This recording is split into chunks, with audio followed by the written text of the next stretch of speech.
With this Wisconsin Sports Zone Network update, I'm Zach Heilprin. Here is Love. Can't find anyone.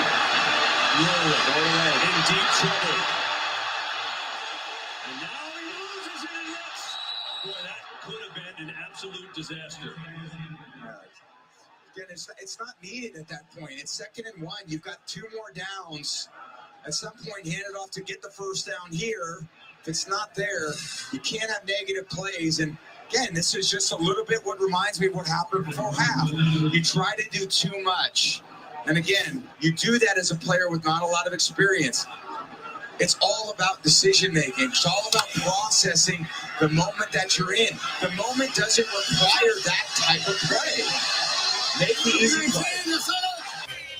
I was disappointed with the number of penalties and just self-inflicted wounds that we had, and that's a lot to overcome right there, and obviously we didn't do a good enough job to be able to overcome that. This is where Wisconsin gathers to talk sports. Packers, Brewers, Badgers, Bucks. The Wisco Sports Show is on the air. Now, here's your host, Grant Bills.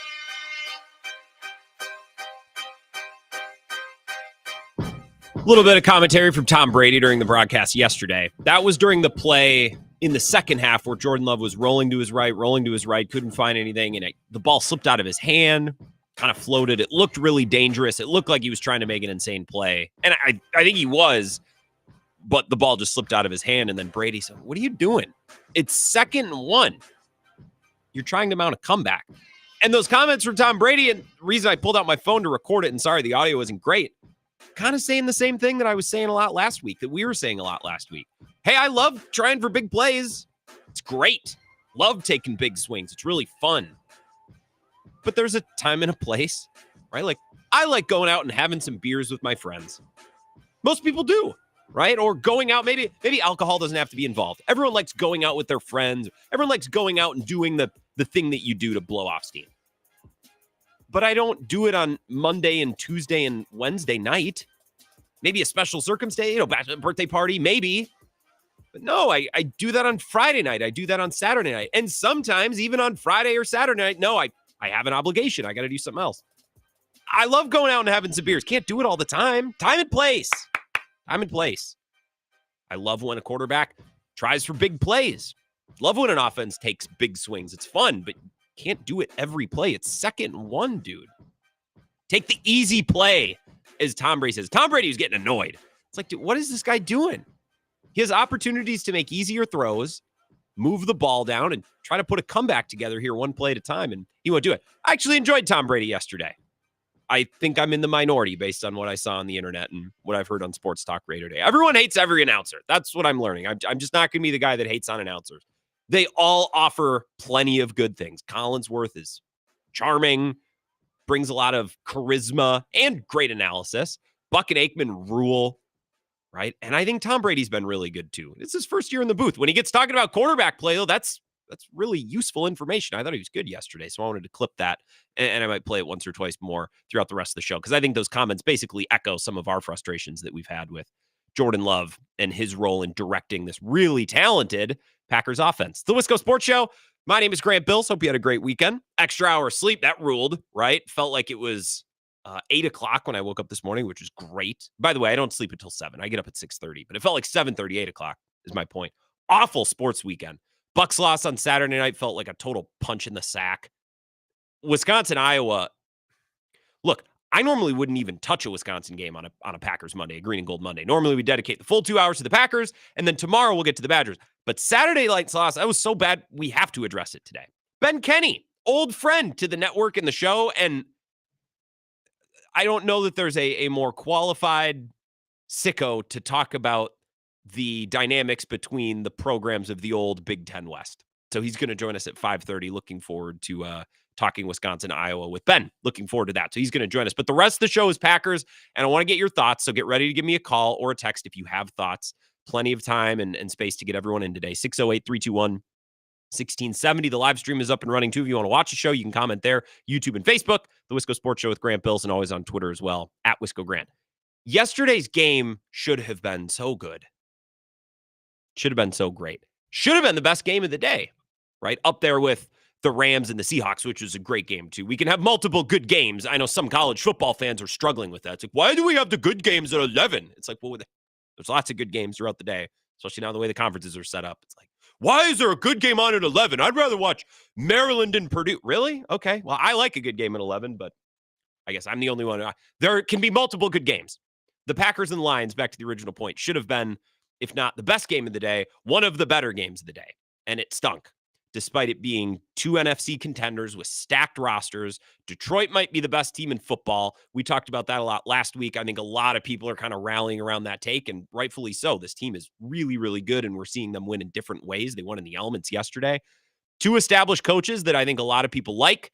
Matt LaFleur, who's gotten a lot of credit this year for working with Malik Willis, who's been in and out of the lineup, Jordan Love in and out of the lineup, and Dan Campbell, who today everyone loves because he went for it on fourth down and it worked. Give it a week. If he tries a fake punt and it doesn't work, then he'll be a moron again. But right now we all like Dan Campbell. It's a divisional rivalry game outside at Lambeau in the elements under the lights. Just had the makings of a really, really fun, competitive, meaningful game. And the Packers stepped all over it. They stepped in it. They stepped all over it. And they ruined a really good game, or killed the possibility that this would turn into a really good game. Penalties and drops and penalties, and then more drops and penalties, and then penalties and more drops. Kind of the story of this game. And of course, one absolutely awful, really poorly timed, really debilitating Jordan Love interception. And not all interceptions are backbreaking. There can be interceptions with like, oh, that's going to happen every once in a while. Sure. And an interception or two, sometimes even in a game, doesn't completely cook your chances of winning. That pick at that moment in time, at that spot in the field, in that situation, I think that's as bad as it gets. I think that's as debilitating of a pick as you can have, right? The rest of the game was actually fine. It's actually pretty great. The Packers had 411 yards to Detroit's 261. They had 138 rushing yards to Detroit's 124. We all would have taken that. The Lions, who scored 52, 31, and 47 points over their last three games, Jeff Havley's defense held them to 17 with no help, by the way. Like, it's not like the offense, it's not like Jordan Love and the Packers offense were scoring a lot of points and providing their half of the deal. There was no complimentary football. Like, if Jeff Havley's defense would have broken and all of a sudden it was 35-6, you'd be like, well, the offense should have done its job and helped out the defense a little bit. But even without a lot of help, Jeff Havley's defense held the Lions offense to 17 points after they scored 50, 35, 42. This Lions offense has been putting up crooked numbers, and defense held them in check yesterday. Yeah, they gave up some big plays, some big runs, but Detroit's really good. You're going to have that. And as I told a Packers fan on Twitter earlier today, like, if you want Jeff Havley's defense to pitch a complete game shutout every week, you're never going to be happy. Like, we need to start being smart about how we evaluate the Packers defense. But I thought the defense was good yesterday. And if you're thinking, well, but Detroit, they took their foot off the gas. Bukowski made this point on Locked On Packers today. If there's any team in the NFL that's taking their foot off the gas, it's not the Lions. The Lions want to embarrass teams. They pull out all the stops to embarrass teams. So the idea, well, we're up 10. Let's calm down. We don't want to show up our rival. Whatever. Like, Jeff Havley's defense was good yesterday. I thought Matt LaFleur's play calling was pretty good yesterday. I thought the game plan was good. Jordan Love wasn't under center nearly as much as I'd like, and yet they made it work. There was a big difference between last week when all of a sudden, oh, Jordan Love can't move, we need to adjust on the fly, to this week where it's like, hey, Jordan Love might not be able to move as much. Let's scheme around it. I thought they did a good job scheming around it. I didn't even notice that he was in the shotgun as much. They ran the ball very effectively. Guys were open. Jordan Love made good throws even. Wide receivers just dropped a lot of them, and there were a lot of critical downs and distances, or touchdowns even, in the case of Dontavian Wicks late or Chris Brooks early. I didn't think Jordan Love looked all that hampered by injury. It did not look like his ability to throw the ball well was hampered by injury. Oh, there weren't any designed runs, sure, but I don't know why we'd want to queue up that many designed runs for Jordan Love anyway. So I wasn't really worried about his health. I know a lot of people during the game yesterday was like, should have started Malik Willis. Well, they could have, but I don't think Jordan Love's health was the reason they were stuck on offense yesterday. And like his misses, like his inaccurate throws and his interceptions, those are plays that he makes healthy, right? Like, he missed Christian Watson on a crosser. I've seen him miss that throw before, and the ball was wet. I don't think that was because of his groin. And that interception, that pick six before halftime, he did that against the Rams perfectly healthy. Like, sometimes he just makes boneheaded throws a little bit too often, right? And sometimes he's inaccurate. He's been that player all the way through college. So I wasn't concerned with the health. I wasn't concerned with the Packers defense yesterday. They ran the ball. They passed the ball. It was the drops and the penalties and the penalties and the penalties, and especially the pre-snap penalties and the drops. And then there were more drops and also some more drops on top of those drops. That's what the game was about. Oh, yeah. And as bad of an interception, I think, as you can throw at the worst possible time that you could throw one. That was the game. That was the game yesterday. I'm not making excuses. I'm explaining what happened. I'm not excusing this game away. It's like, well, if they just would have caught the ball and if Jordan Love just wouldn't have made that really stupid throw, they wouldn't have. I'm not excusing anything. I'm explaining this game the way that I saw it. It was about the drops and the penalties and the really bad pick. I actually think everything else is mostly fine. I actually think the defense was more than fine. What if I would have told you last Wednesday, hey, Jeff Hafley's going to hold the Lions to 17 points? You said, oh, no way. We're going to win this game. Well, the Packers, they're going to outrush and outgain the Lions significantly. Say, oh, God, we're going to be in first place in the division. The Packers might have been, except they committed all these penalties, and then they committed more, and pre-snap penalties and some special teams penalties, and then just more penalties, and also they dropped passes. And did I mention they actually dropped more passes than they kept dropping passes that led to longer third or fourth downs or field goal attempts that were missed or straight up touchdowns, points taken off the board. Like, that was the game. Right? So we could talk about Jordan Love and his health. I don't think it was a big factor yesterday. We could talk about the defense. I think that's pretty far down the list of things that we should be focusing on today. Those are things we could talk about. And it's sad that this game basically was kind of ruined by simple execution errors by the Packers, because it could have been a great game, right? And even if let's say you take the drops away, but you still commit a bunch of penalties, I think they're probably fine. If you take the penalties away, but you still commit a couple drops, I think they're probably fine. Or if you just take away the pick six, keep all the penalties, keep all the drops in the first half, and just eliminate the pick six. At worst, it's 10-3 going into half. Possibly without that pick, they drive down and get a field goal, which makes it 10-6. Or imagine if they put it all together on that drive, they score a touchdown. It's 10-10 at halftime, even with all the penalties and even with all the drops. And did I mention there were drops, right? And Jared Goff was under such little pressure physically, as in pressure from the pass rush, but also just big picture. The score was never all that close. It never really felt like the Packers were really going to threaten that game. The Lions took a lead on that pick six, and it kind of felt like it was over. So the Lions were good in the elements, but it's not like they had to be good in the elements for 4 straight quarters, and it's not like they had to be good in the elements in crucial situations. And by the way, shout out to Bill Huber. Bill Michaels brought this up earlier today, but this is Bill Huber asking a question to Jordan Love in his press conference. The question is more the story of the answer in this exchange. Listen to this. I don't think they had any problems catching it or throwing it or some of those things. And they're an indoor team. I don't think they'll play an outdoor game all year. How do you guys get playing to the level that this team should be playing at in the elements here? Yeah, it just comes down to making plays. Yeah, I think that's true. Look, I would make a big deal out of the weather if I hadn't seen the Packers drop a lot of passes all season, right? I'd make a big deal out of the weather if I hadn't seen the Packers commit all these penalties all year long. It's been who they are through 9 weeks. So yeah, the elements were bad. I don't think the drops were a product of the elements. I don't think the penalties were a product of the elements. I think that's kind of who this team is through 9 weeks. So while Jordan Love's answer is short and not very helpful, Yeah, it just comes down to making plays. I think he's right. Detroit did handle the elements, though. I just would have liked to see, it's close in the fourth quarter, and now Jared Goff has to make a big throw on 3rd and 8 in the elements. I would have liked to see that. Like the Boston Celtics last year, they were the best team in the postseason. I would have liked to see them in a 6 or 7 games. I just would have liked to see it. You know what I mean, even if they end up winning, I would have liked to see them tested in a back and forth series with a team that really seemed like they could beat it. I would have liked to see that. I would have liked to see Jared Goff and this Lions offense be able to hold up in the elements and execute through the entirety of the game. Maybe they would have.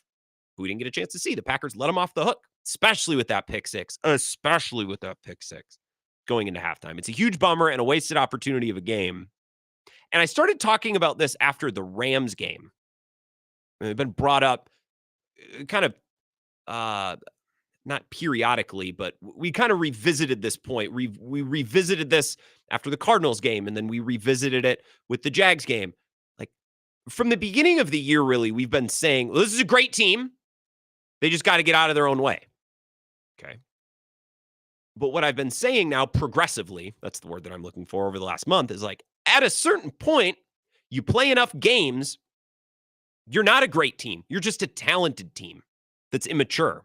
You're just a talented team that's mistake prone because great teams don't commit that many, forget penalties, pre-snap penalties at home. Great teams don't drop that many passes. Great teams aren't quarterbacked by a quarterback that's okay throwing a couple of the worst interceptions, right? And I get it. Individually, it's like, oh, yeah, that's bad. But when you have multiple of them, like the one in the Rams game, I kind of just rolled my eyes. I'm like, yeah, it looks bad. It's embarrassing, but bounce back. Okay, well, then he threw another one yesterday. Through 9 games, I'm not comfortable saying, well, this is a great team. They make a lot of mistakes, self-inflicted. Well, but great teams don't commit self-inflicted wounds. They don't do that to themselves. I'm saying through 9 weeks and as we go into the bye, this is a really talented team that's immature, mistake-ridden, and they lack focus. Okay? They're not a great team with things to clean up. They're a talented team that's trying to grow up.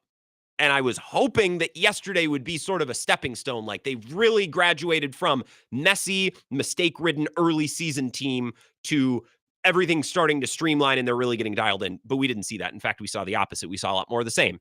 So I am not going to sit here through 9 weeks. I don't know how you could sit here through 9 weeks and say this is a great team. I think they're really talented. I think their scheme is awesome. But they're immature. They're a talented team. They're not a great team. Your thoughts, 608-321-1670. Your calls and texts next. This is the Wisco Sports Show with Grant Bills on the Wisconsin Sports Zone Radio Network.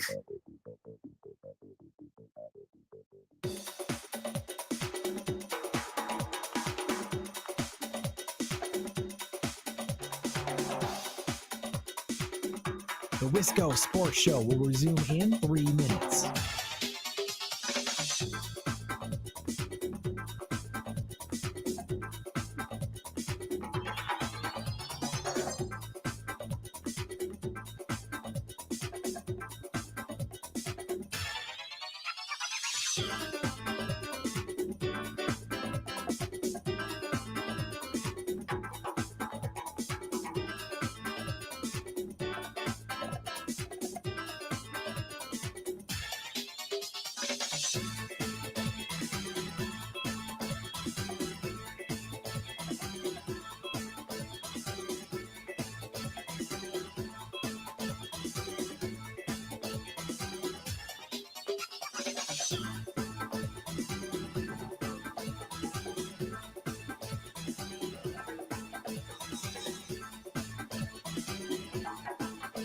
The Wisco Sports Show will resume in 2 minutes.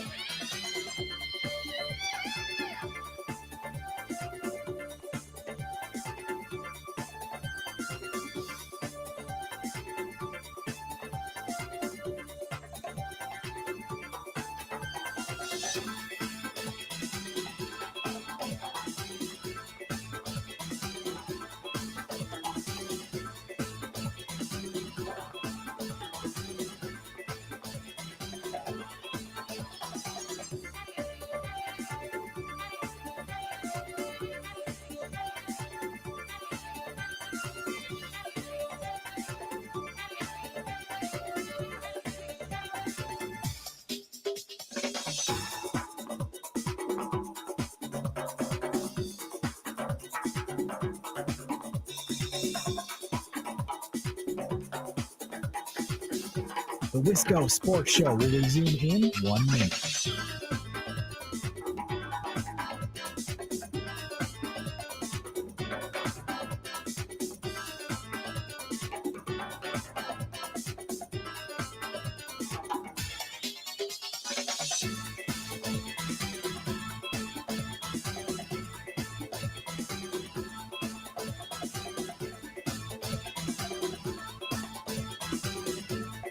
The Wisco Sports Show will resume in 30 seconds.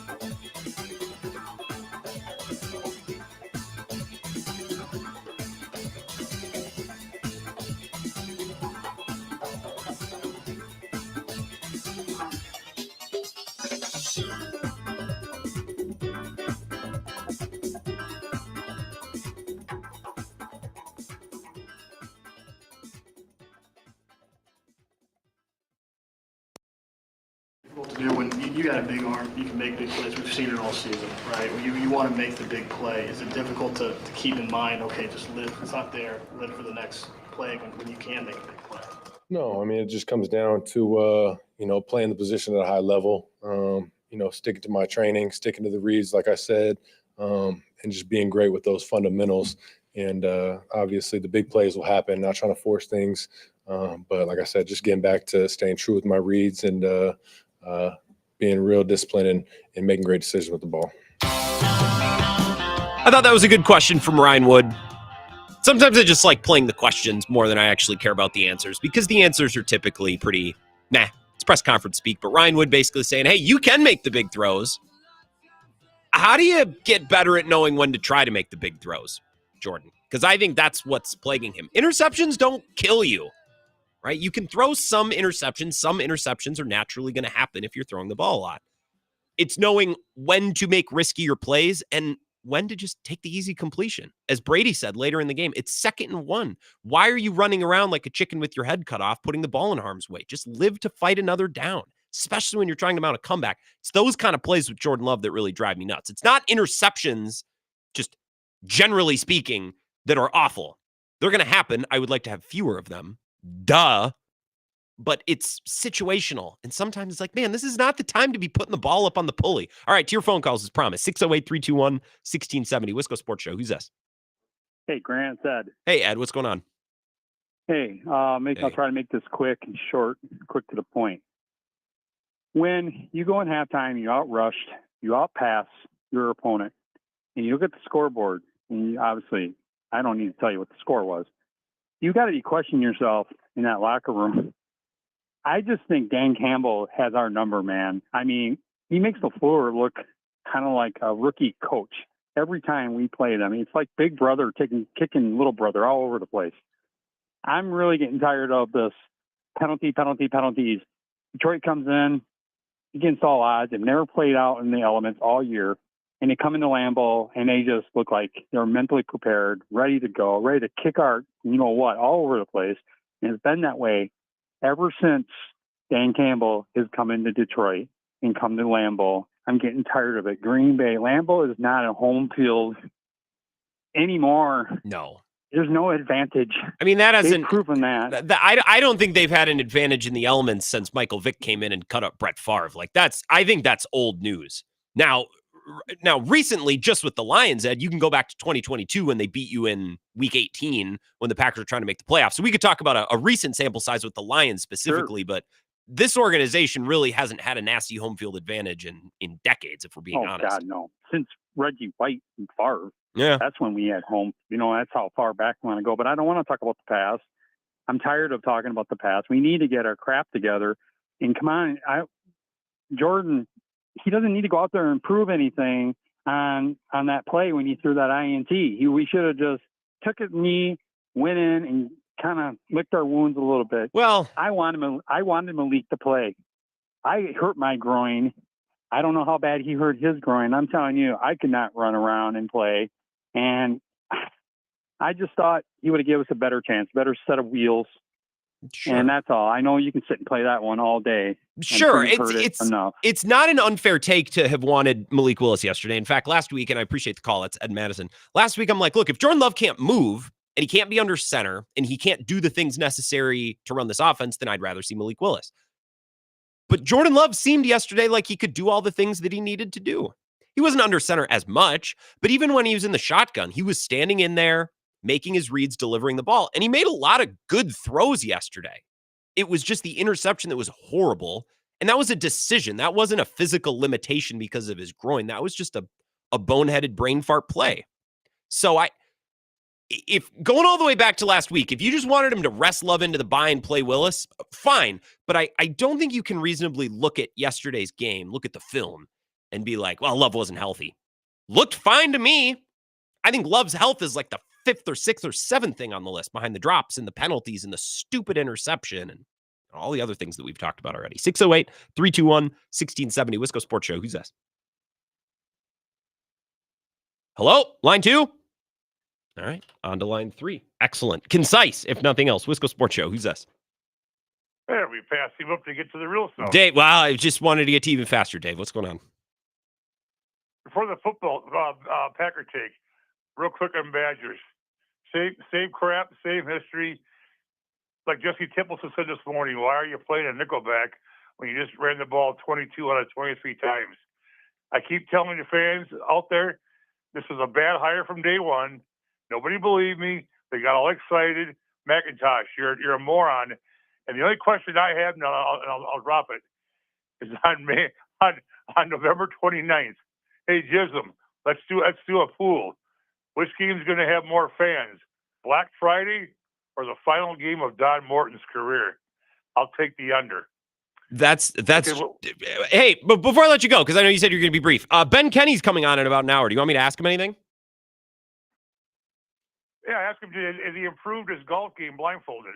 But now, real quick on the Packers. Yes. Matt LaFleur, same thing. Same. What do we always hear? Penalties, coaching, my fault. From Jordan Love making bad decision. It's the same crap for the last 6 years. Nothing's going to change because nobody makes the man accountable. These players make the same mistakes. It isn't going to get better until you get rid of the top. It starts with the top down. Bye-bye, Matt LaFleur. If I had my way, the whole thing would be swashed, would be washed up. We start new right in the middle of the season, 6-3. But yeah, that's better as he improved his golf game blindfolded. He's going to give him another chance. I can ask him that. I'm excited to get Ben's take on Wisconsin, Iowa, and I appreciate you mentioned the Wisconsin Iowa game on Saturday was so bad. We're going to talk about it tonight. And normally, because this show's only 2 hours, it's just all Packers on Monday. But Wisconsin Iowa was bad enough where we got to address it. And also, yesterday's loss for the Packers, while it was frustrating, it's kind of just an extension of a lot of things we've already seen this year. We are not breaking new ground with our Packers discussions tonight. It's new opponent, new presentation, but it's a lot of the same issues. Right? We're not rediscovering. We're not pioneering new territory here. This is kind of the same team we've seen all year, which is the point, right? We're through 9 games. You have to change the calculus a little bit. I said I'm done saying that this is a great team that simply makes a lot of mistakes. Great teams don't make a lot of mistakes. They don't get to week 9 of the season and still play really messy games at home with a lot of penalties, a lot of drops, and stupid turnovers. Mick tweeted in, kind of following up on that point, when I said the Packers aren't great, they're talented. They're a really talented team. He said, I don't even think you should throw around that this is a really talented team. They're below average and undisciplined. That paints it with the appropriate brush. They're 6-3, though.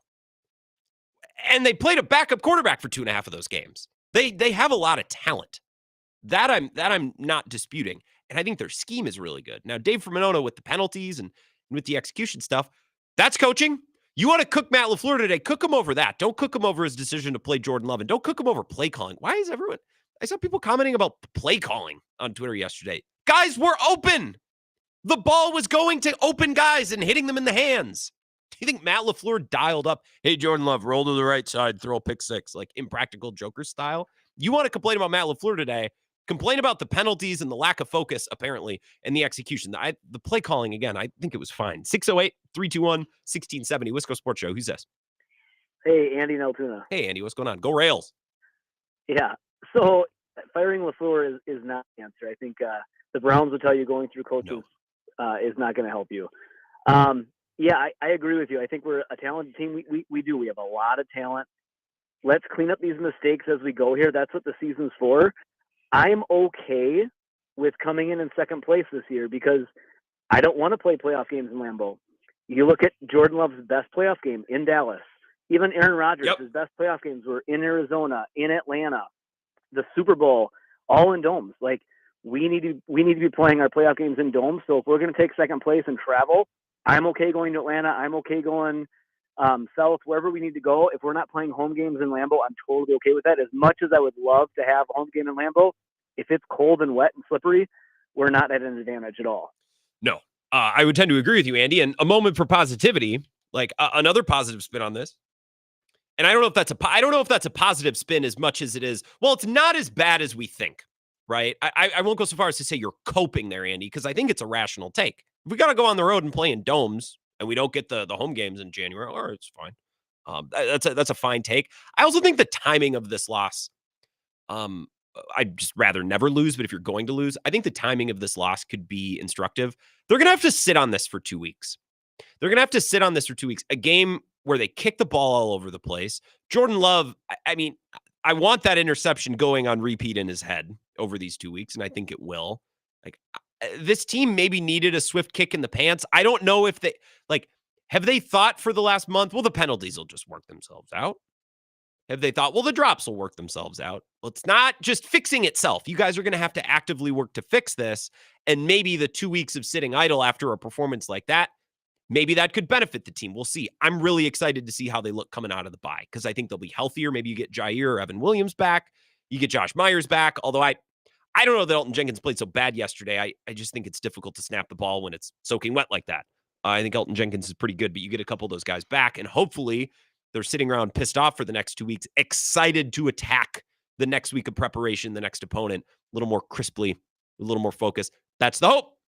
I think they have the opportunity. That opportunity is before them. We'll see what they do with it. 608-321-1670. Great calls so far. Wisco Sports Show. Who's this? Just a depressing weekend of football for our state. Yeah, thank God Greg Gard and the boys are back tonight against Holy Cross. But there was not one redeeming thing. That Bucks loss, and I was watching. I'm not going to act like I was living and dying the whole time, but that was a swift kick between the legs. And Wisconsin, Iowa, that might have been the worst loss of the Fickle era. I'll ask Ben about that coming up, but there was just nothing redeeming from any of our teams this weekend, to your point, Cone. Yeah, I think it rivals last year's loss to Indiana for sure. I mean, like, first, you're letting Iowa hang 42 points on you. That should almost be fireable. They don't hang 42 on Northern Iowa, let alone other Big Ten opponents. Yeah. Yeah, just a complete embarrassment. Any identity Wisconsin had, going back to the Barry Alvarez tenure, completely destroyed. Chris McIntosh is literally tearing this university's tradition down brick by brick. I mean, if we saw what happened with the shell getting torn down, like literally brick by brick, this identity, this program has been completely destroyed. So, I think Badger football fans, rightfully so, are angry, they're upset, and they're mourning because this is the death of a program. It's what it feels like right now. And listening to Luke Fickell, I don't really get a ton of confidence it's going to get fixed, right? Like, think of Dan Campbell. Dan Campbell, when he took over the Lions, now that, first of all, that program was already broken, so apples and oranges, but even when the Lions would lose a heartbreaker, you'd listen to Dan Campbell and what he'd have to say. It's like, man, if anyone's going to fix this, it's him, because you can tell it means something to him and it matters, and you feel like they're building. It doesn't feel that way with Luke Fickell. I know apples and oranges, college and football, but if Badgers fans are looking to Luke Fickell right now, like, hey, explain to us why this is going to get better, I don't know what Luke Fickell has provided to make us feel any better. Yeah, and, the more crazy NIL gets, the more crazy the transfer portal gets, the shorter the leash is with these, big football coaches to come in and turn around a football program. I mean, it should really be, snap of the fingers like that. You should be able to lead your program in a new direction and show building blocks, and we just haven't seen anything. It's depressing. I was in a group chat with my family, and we were ranking head coaches in Wisconsin today, and Greg Gard was number 1. And then I think Fickell was number 4 or 5 down there with Doc Rivers. So it is a depressing state of coaching in this state right now, except for Greg Gard and Matt LaFleur. Yeah. And Murphy, we'll see.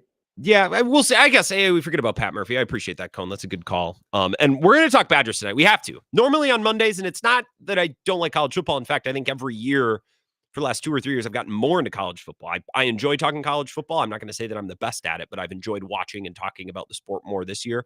Ben Kenney's going to join us in about an hour to talk about Wisconsin, Iowa. That loss was so bad.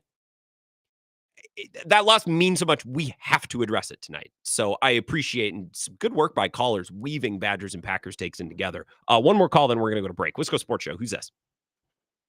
This is Hot Take Jake. Let me talk to you. Hey, Hot Take. First things first. I know it's like really easy to be like, oh, come on, guys. It's one game in the regular season, but tonight's Bucks game is huge in my eyes. Giannis just ruled out, by the way. Giannis is out as of about a minute ago. Doc just shared that. All right, well, that's good. I'm going to go blow my brains out. Anyways, I want to talk about Matt LaFleur. Yes. Yes, I thought it was dumb to play Jordan Love last week against Jaguars when he's hobbled. Like, if there's ever a week to just, okay, let's manage this game. Let's try to escape Florida with a W. It's the Jaguars. That was it. Then, I know you said that it was a boneheaded play, which is true, but when he was trying to roll out, the guy was waddling. So, like, you can't tell me with normal mobility he wouldn't have been able to escape the pocket and maybe not make that decision. But here's my thing with LaFleur. I've said this forever, and every time I try to, eat crow and give the guy his flowers, the very next week he kills me. But he is a guy that seems to me that before the game, like prepping during the week, good leader, has everybody ready to go.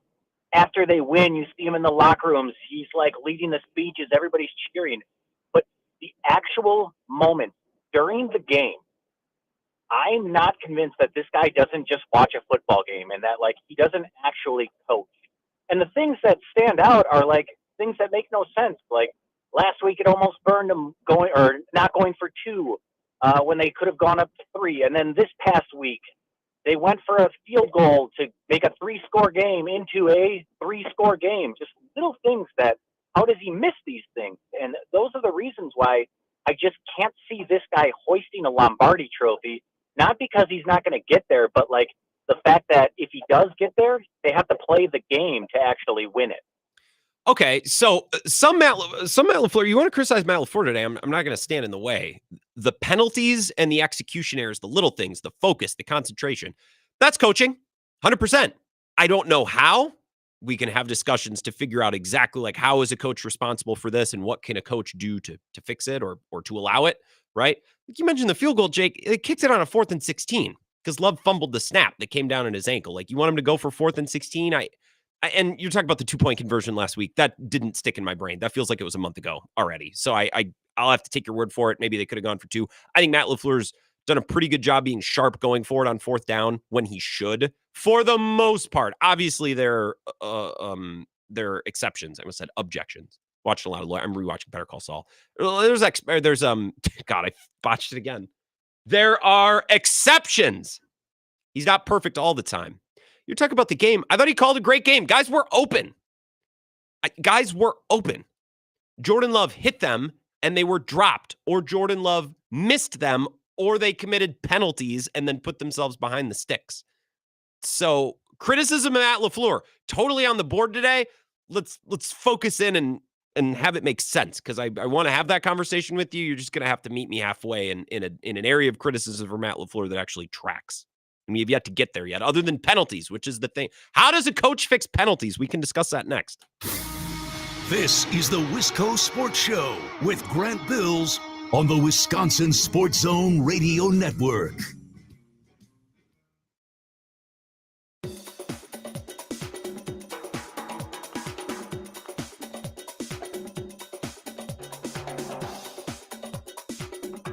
The Wisco Sports Show will resume in 5 minutes.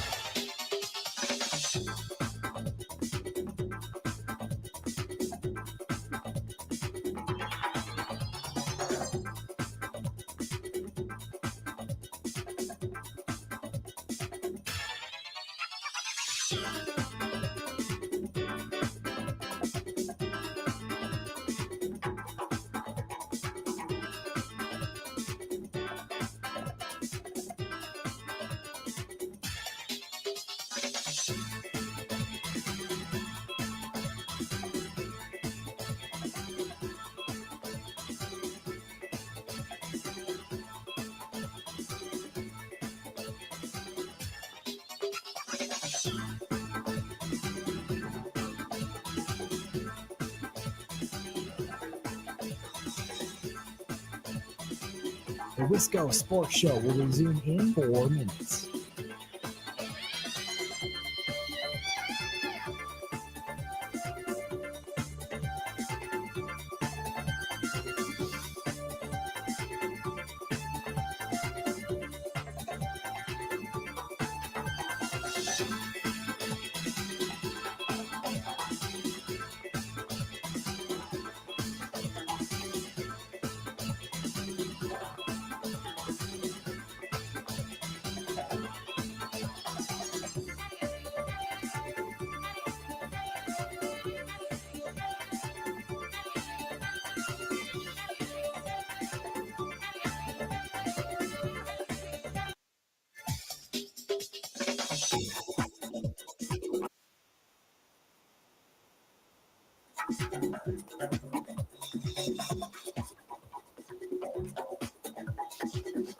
The Wisco Sports Show will resume in 3 minutes.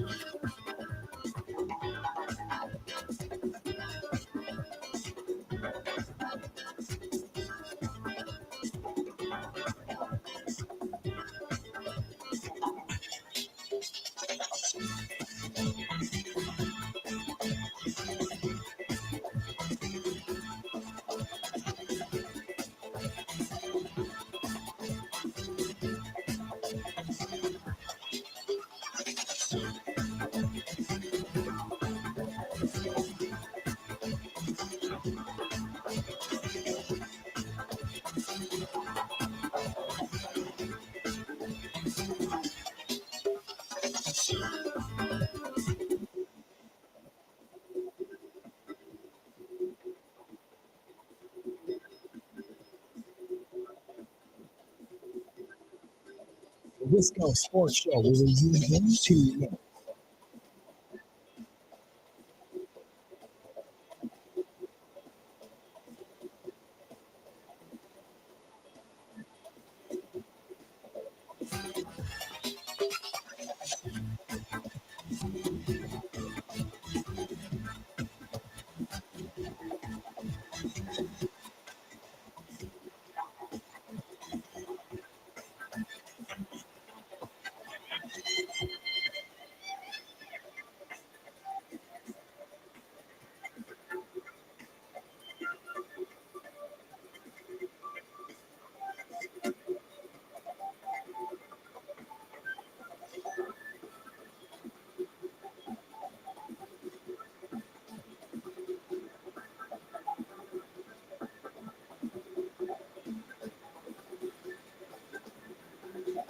The Wisco Sports Show will resume in 1 minute.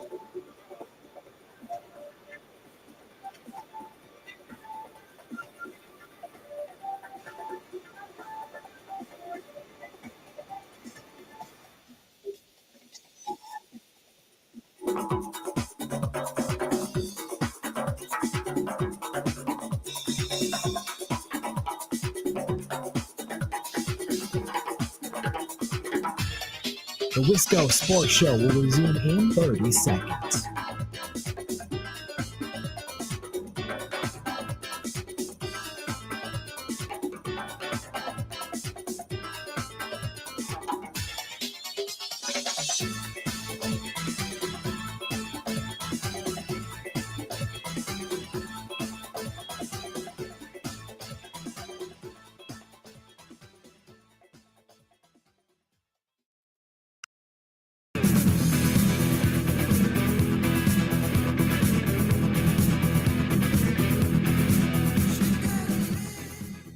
The Wisco Sports Show. Ben Kenney going to join us about 45 minutes to talk about Wisconsin, Iowa. That was probably the worst loss of the Fickle era. Now, Cone made a good point. The Indiana loss last year, that was bad. I agree. It just feels like in year 2, our expectations have gone up a little bit, right? And it's one thing to lose to Iowa. It's another to get completely and totally obliterated and to give up 41 points. Iowa doesn't even like scoring. There were Iowa fans that went to bed on Saturday night like, what was that? What was that? I don't like that. That was weird. It was weird. It was foreign. It made me uncomfortable. They went to bed with the ick.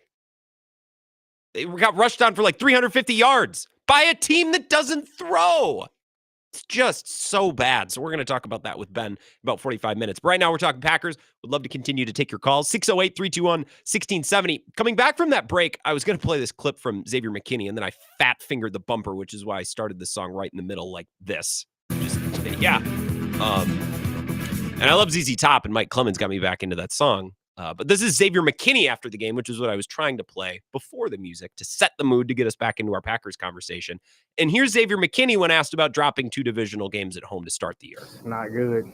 We don't want to lose any games, especially in our division game. So, we put ourselves in a hole being 0-2 in the division.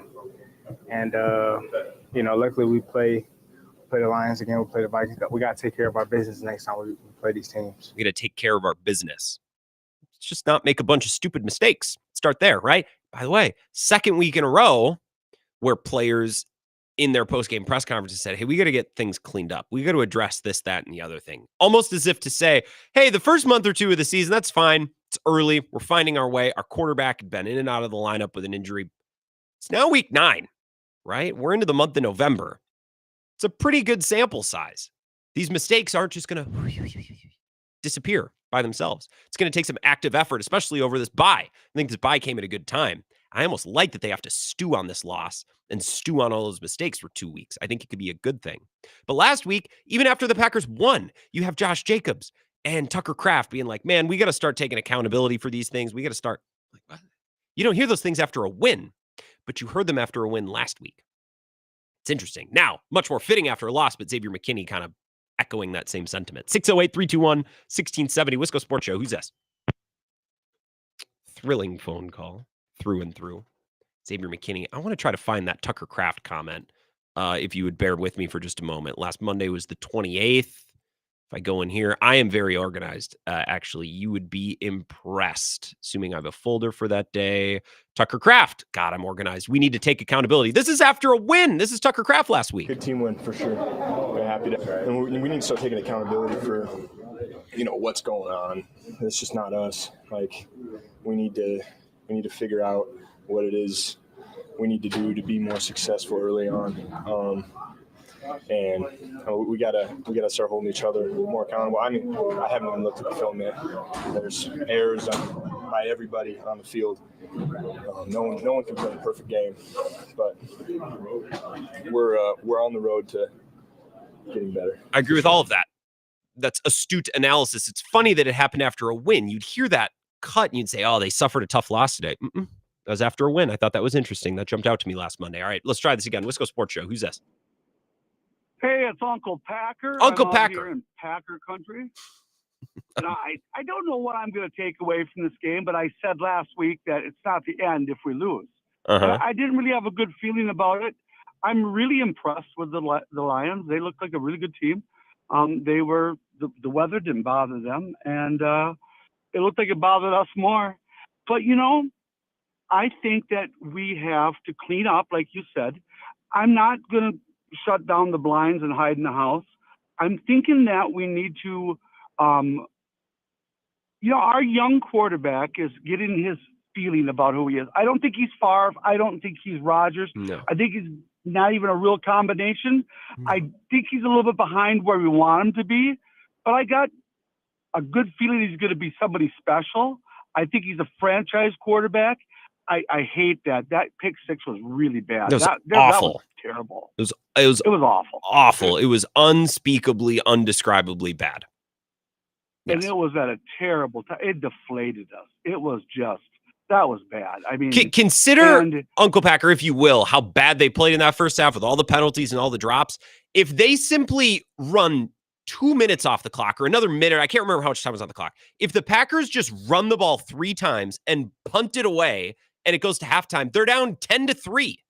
Now the Lions get the ball coming out of half, but they're in a fine spot, right? Imagine they hit a big play or two, they get a field goal or even a touchdown. It could have been tied going into halftime if he didn't throw that pick. I know that's unspeakable. That can't happen. Our quarterback can't. I'm not against Love. I'm still on his side. I still think he's our franchise quarterback. I'm not saying anything negative, and he's still young, and he still needs to not panic in that situation. And I believe he will come, but I think he's just got some growing pains. And I hate this gunslinger and this and that. He's Jordan Love. He's not Brett Favre. He's going to get his niche, and I'm just praying that we have number 3 here, and it's not going to crumble. It's just going to get better. And I'm hoping, and I believe it will. Well, and I think Jordan Love is the real deal.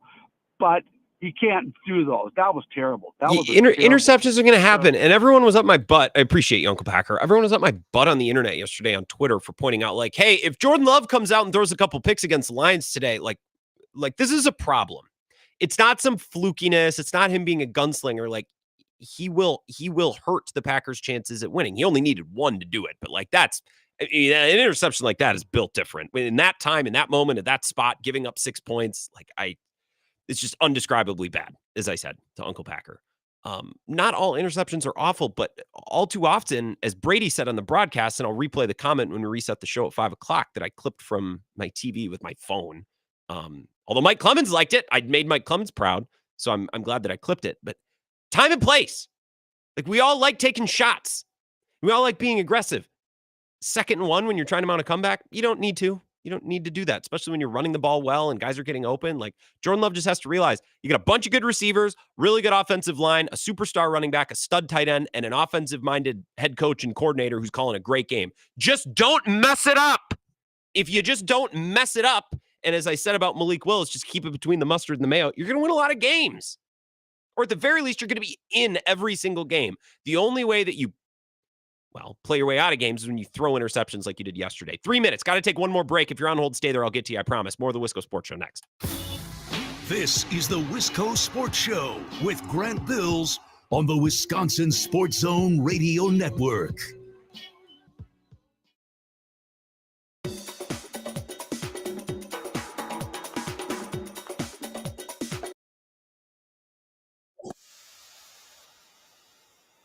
Wisco Sports Show will resume in 3 minutes.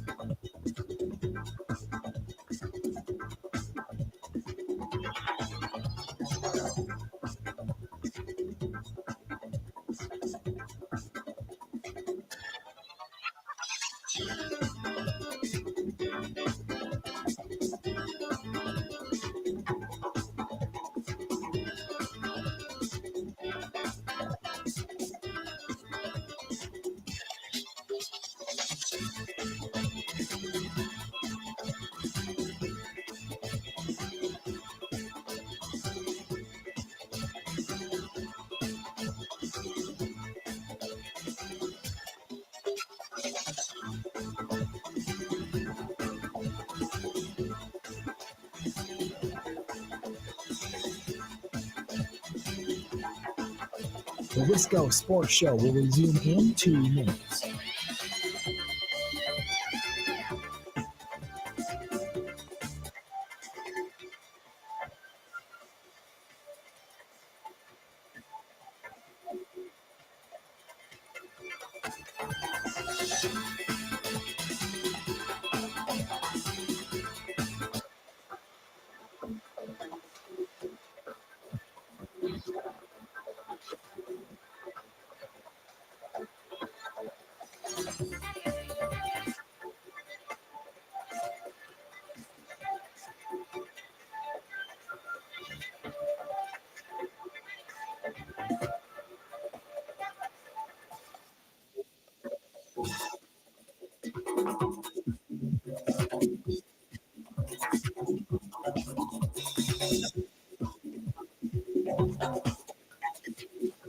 The Wisco Sports Show will resume in 1 minute.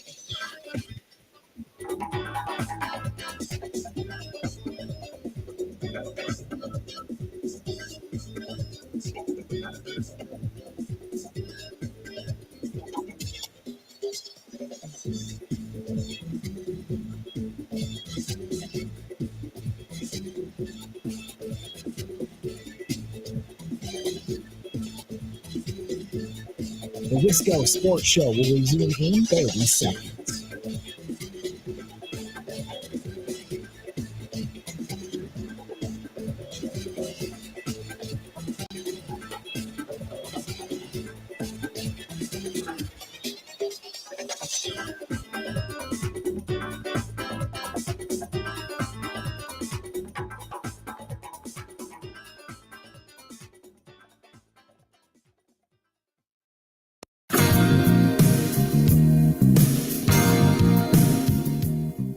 Wisco Sports Show. Going to get back into it after 5 o'clock. I want to play you that comment from Tom Brady.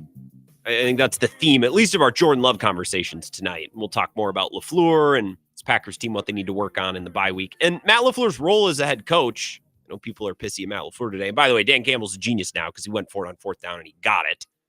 If they go for those 4th downs yesterday, they don't get it, then he's a bozo and he's a dummy and we all hate him. So that's that part of the coaching conversation amongst football fans kind of drives me nuts. Got time for a call or two before we go to break here. Wisco Sports Show. Who's this?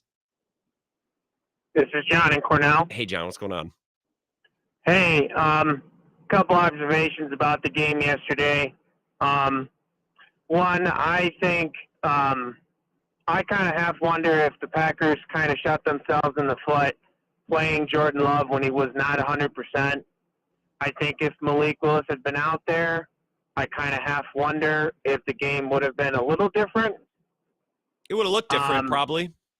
I don't know that I don't know that Malik Willis throws that pick because I don't know that Matt LaFleur lets him put himself in a spot to throw that pick. You know what I mean? Agreed. And I think it was obvious that Jordan Love could not be himself. Did you watch him yesterday? Did he look hampered to you yesterday? I mean, he didn't scramble like he would. Everything else didn't stop him from trying. He was scrambling perfectly fine around in the third quarter. He almost threw another pick. Oh, okay. I'm not disagreeing with you that they could have played Willis and it might have gone differently, but I just I want to make sure we all watch the same game yesterday because I thought Love mostly looked fine yesterday. I thought he looked normal.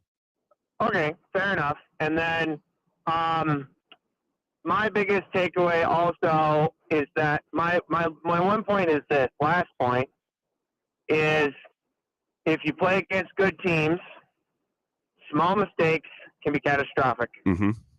So I think at this point, it's evident to me, despite the Packers' record, there's obviously, which everyone would agree with, there's a lot of growing to do. So one small mistake, like an interception against a really good football team, can cost you the game. One more point I want to make. Yeah. I heard statistically that the wide receiver group of the Green Bay Packers for drops on the season are the fourth highest in drops as a wide receiver group in the NFL. Well, I'll try to find that. I saw that there was it drops or even just penalties in the red zone. Like you can find a lot of impressive stats, bad impressive stats, to describe how shaky the Packers wide receiving core has been with holding on to the ball. And to your point, like little mistakes can kill you against a good team. What about a massive mistake? I can think of no bigger mistake than the pick six that Jordan Love threw yesterday. That basically was the game. We'll talk more about all this. Sorry to cut you off, John. More next 2 minutes.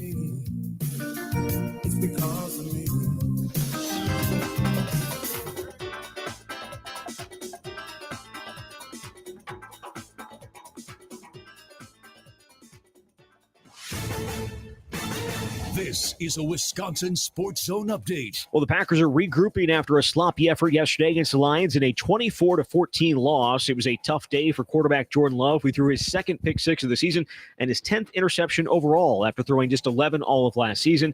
All those interceptions have been a constant question for Coach Matt LaFleur, and it's clear it's one he's getting tired of answering. You guys are going to make I know, I understand. Like, it's really annoying up here, though. Like, you know, we're obviously, he's fighting, he's competing, and we know that we've got to take care of the football. But I don't question anything about what he's trying to do. We just got to do it better. Love played through a groin injury, still wearing a brace on the knee injury from earlier this year. He'll get some time to rest both as the Packers are now on their bye. They hit the bye at 6-3, return a week from Sunday with a trip to face the Bears in Chicago. Turn to Wisconsin. They're also on their bye week.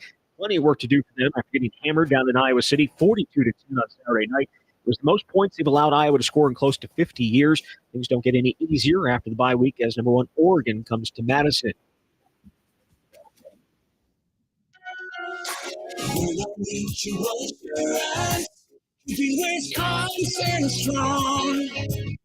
You're grateful for all the ways technology can connect us.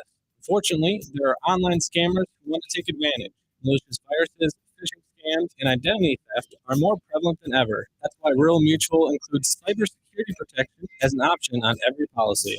Rural Mutual Insurance, keeping Wisconsin strong.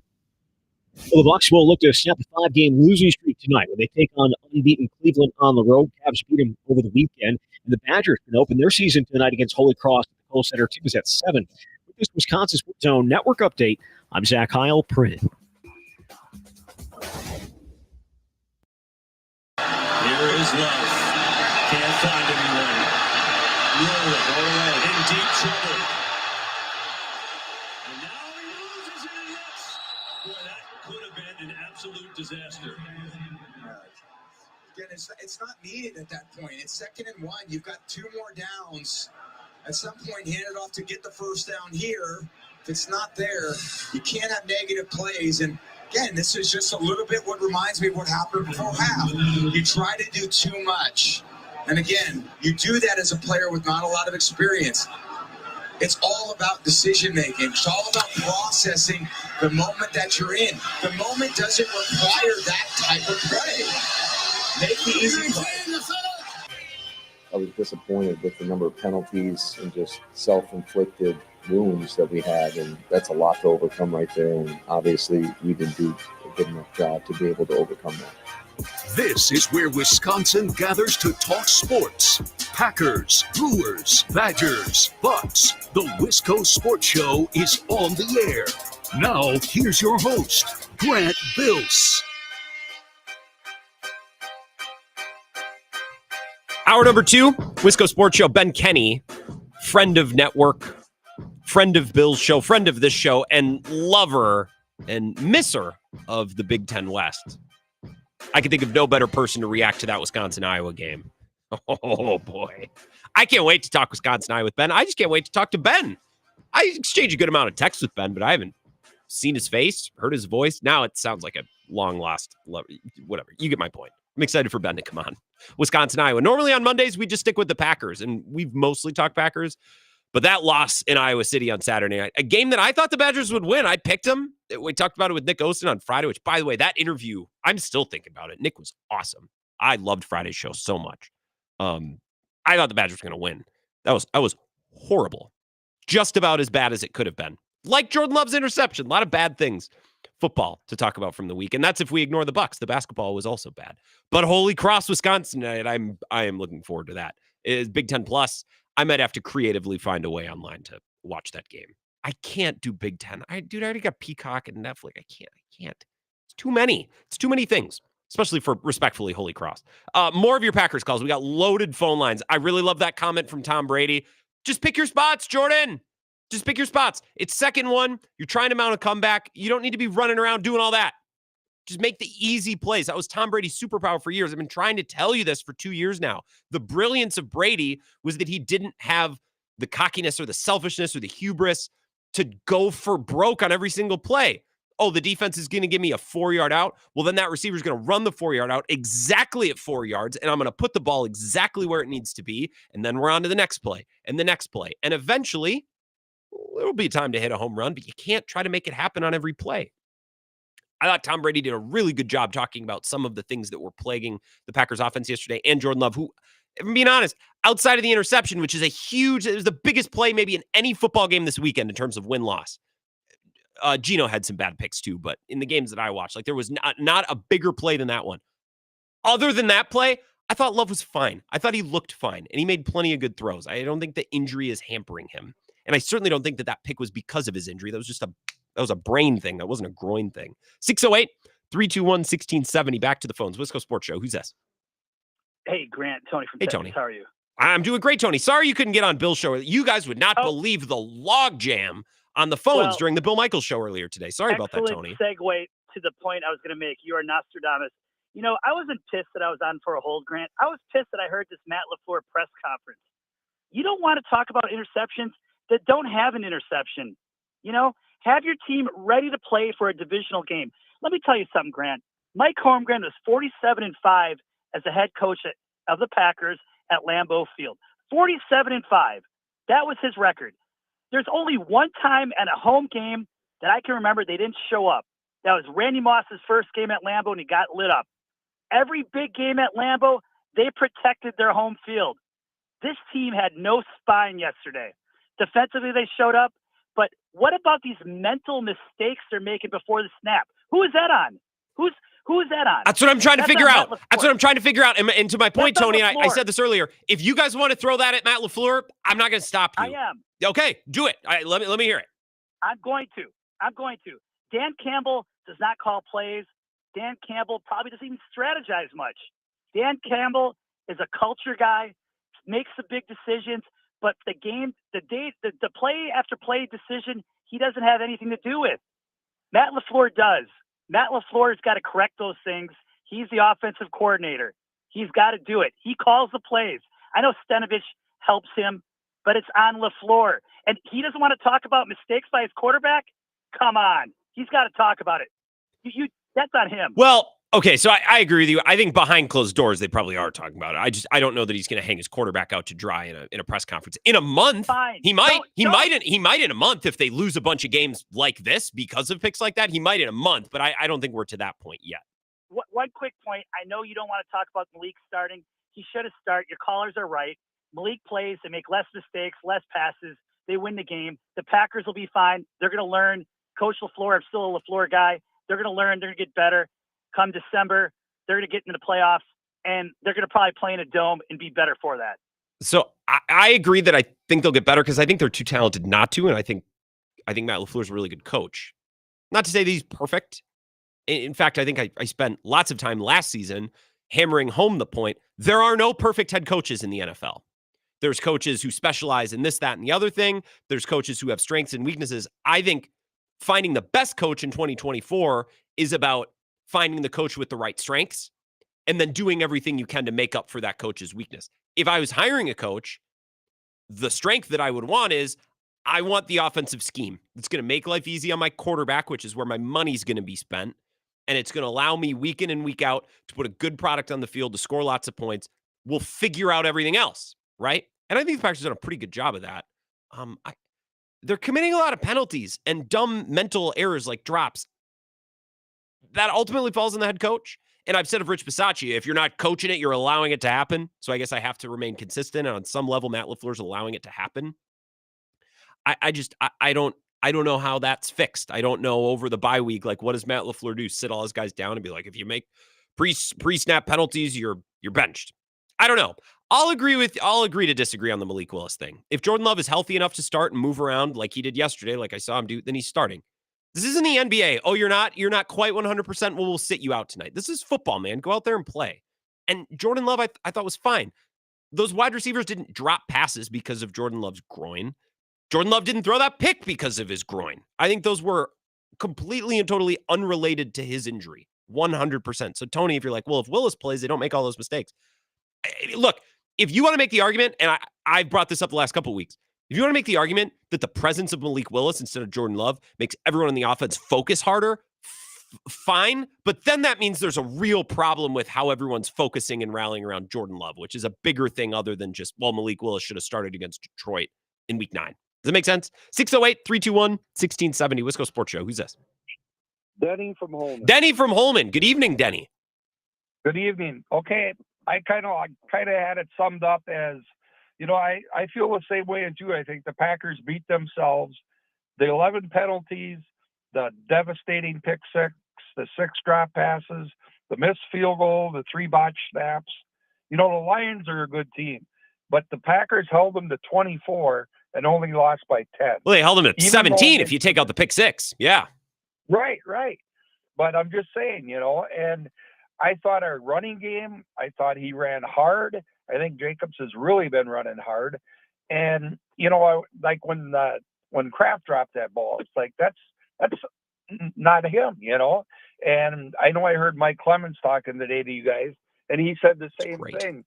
And I just felt that, like in the first play, okay, Nixon gets a nice run back, gets it to the 40, and then the penalty's on him. And they never said what he did or what he said, I mean, and then you're back again in the 25, Yeah. That was a miss. I think a referee had a weird angle and saw Nixon go into the bench, and that referee was like, did he just run into a coach when he didn't have to, and flagged it when I don't know. The Bears defender, or I guess it's special teams, so the player who's covering the kick pushed him out of bounds, which is fine. But then I think Nixon on that slippery tarp on the sideline took a little time to slow down. You don't want to slip and fall. And he had to jump over a cooler. So guys go crashing into the bench. It's what happens. I have no clue what they were looking at. Not that it killed them, because they drove right down within the red zone before shooting himself in the foot anyways.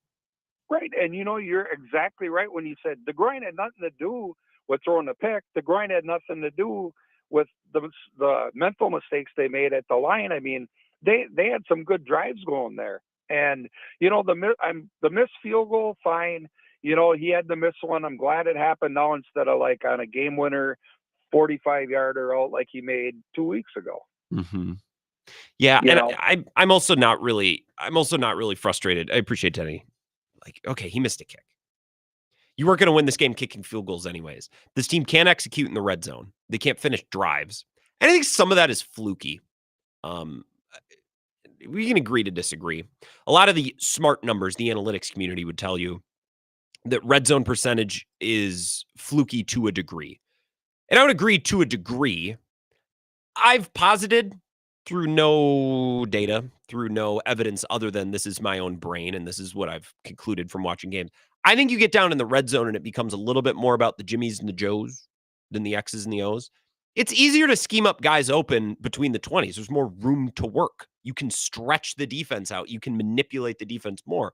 When you're on the 6-yard line, becomes a little bit harder to scheme guys open. You need individuals to go get a ball or to break a tackle and to get into the end zone, right? And that goes for defense too. Like when you're on defense, it's more difficult to scheme something up. There's less room to work. There's less space to hide. There's less room for disguises and deception. I like the Packers players, but I think a detriment, one weak link of not having a stud number one wide receiver is, okay, when someone needs to go get a ball in the end zone or on 4th down, there's not that clear-cut option. Or that clear-cut option that takes all the attention away so another guy can go make the play. That's just my 2 cents. I've long thought that about the red zone. It's not based in data or fact. I just think it's a reasonable enough conclusion, so I bring it up whenever it comes up. And the Packers haven't been good in the red zone. So, okay, McManus missed a kick. Whatever. They needed touchdowns anyways. 608-321-1670. Last call. Wisco Sports Show. Who's this? Good afternoon, Grant. It's Darnell. Good afternoon, Darnell. You tweeted something yesterday that made me laugh. What was it? Was it just a picture? What the hell did you tweet? Well, I don't remember tweeting yesterday. Oh, you tweeted excited for the Braden Locke experiment to be over, but you spelled Braden really because Braden Locke. Yeah, he spells his name weird. And I know. He has the B in front of the lock, and it's so annoying. And he needs to stop doing that. I know. I agree. So Braden Locke is spelled Braedyn. Like, oh God. So you spelled it in this tweet Braighedon,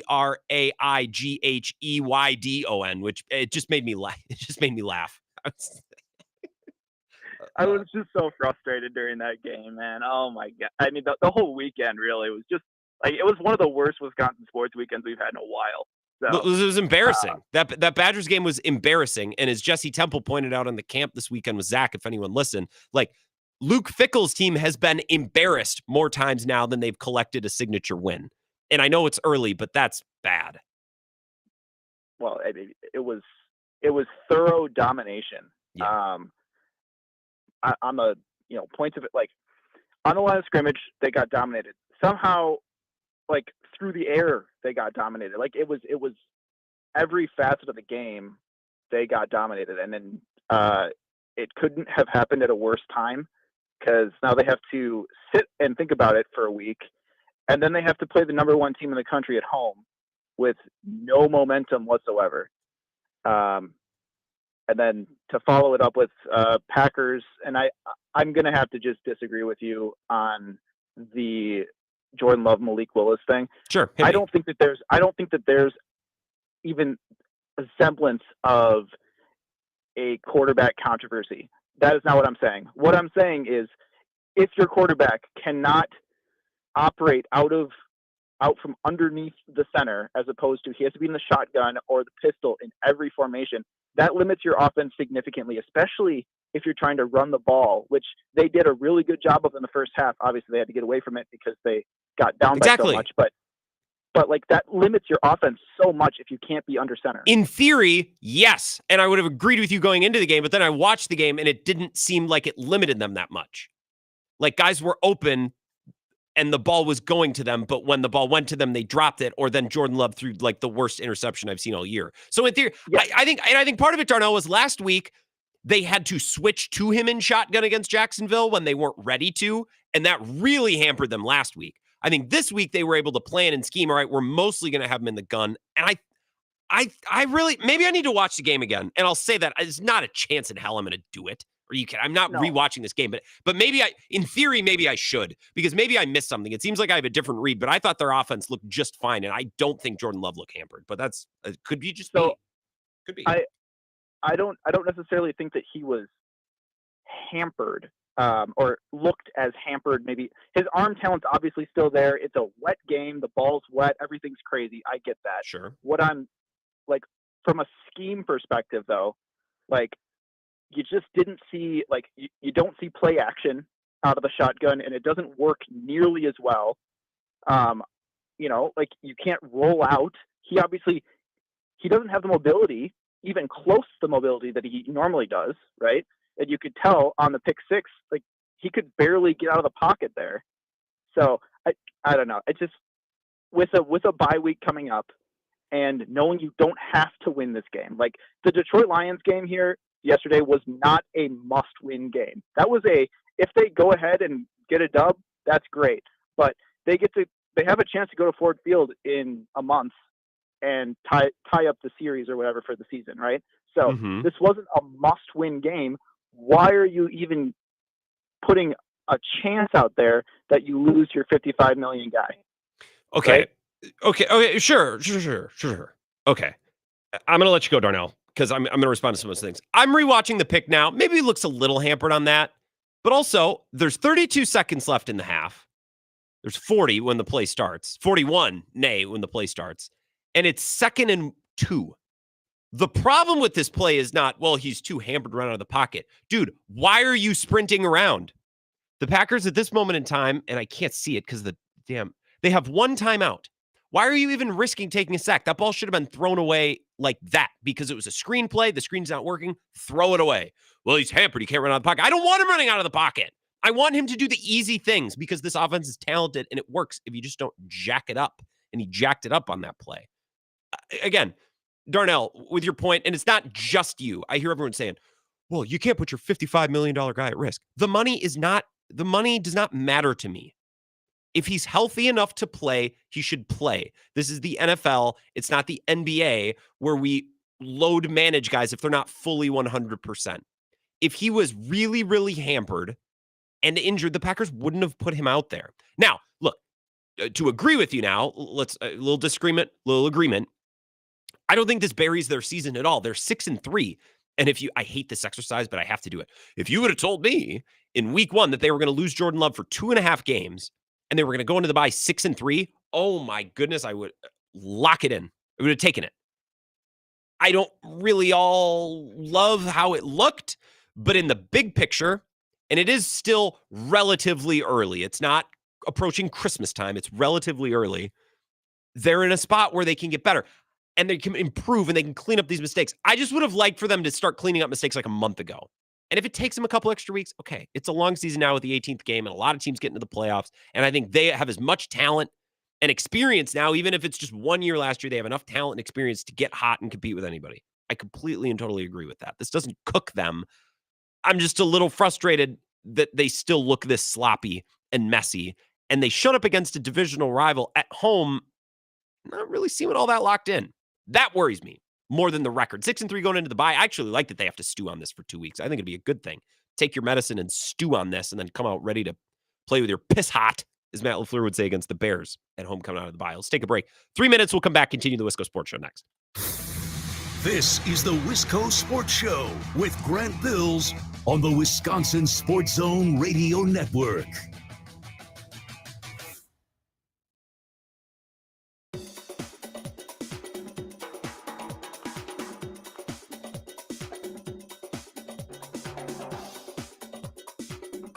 The Wisco Sports Show will resume in 3 minutes.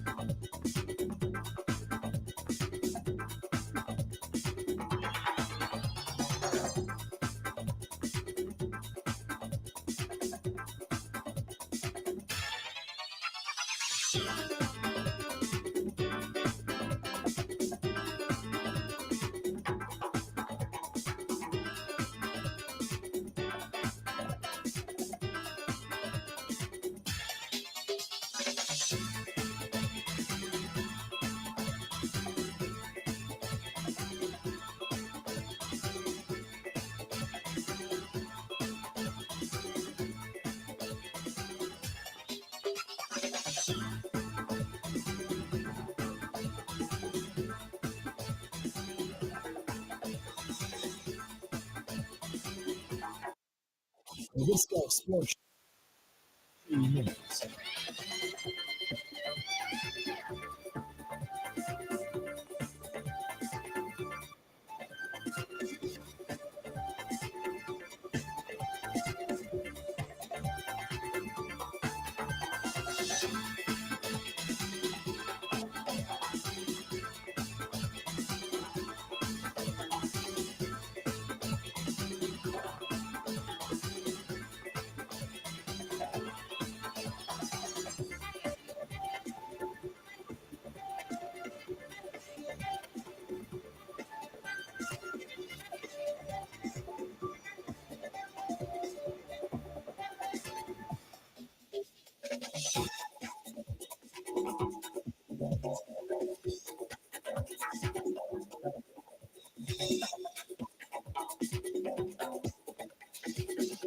The Wisco Sports Show will resume in 1 minute.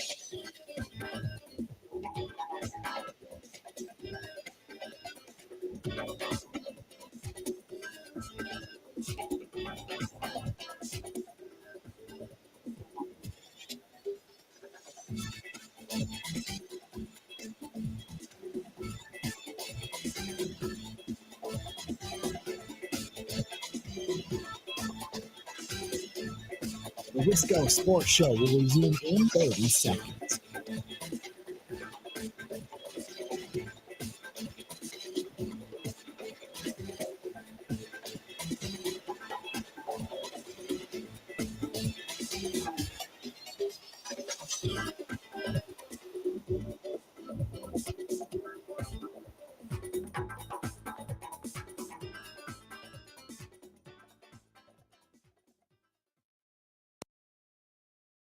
To do when you got a big arm, you can make big plays. We've seen it all season, right? When you want to make the big play, is it difficult to keep in mind, okay, just live, it's not there, live for the next play when you can make a big play? No, I mean, it just comes down to, playing the position at a high level, sticking to my training, sticking to the reads, like I said, and just being great with those fundamentals. And obviously the big plays will happen, not trying to force things. But like I said, just getting back to staying true with my reads and being real disciplined and making great decisions with the ball. It's a good question and answer from Ryan Wood, an excellent Packers reporter whose work that you should support in any way that you can. I can't subscribe to everything, but I like buying a hard copy of a newspaper every once in a while. I know it's a small thing, but if we're having a guest on, a writer, like I'm going to buy the paper. I'm going to read their column, support them some way. I thought this was a good question. Like, hey, we know you can make the big plays, bro. How do you decide when it's worth it to try to make the big play? That's a question that I think Jordan Love's going to have to think about over the bye.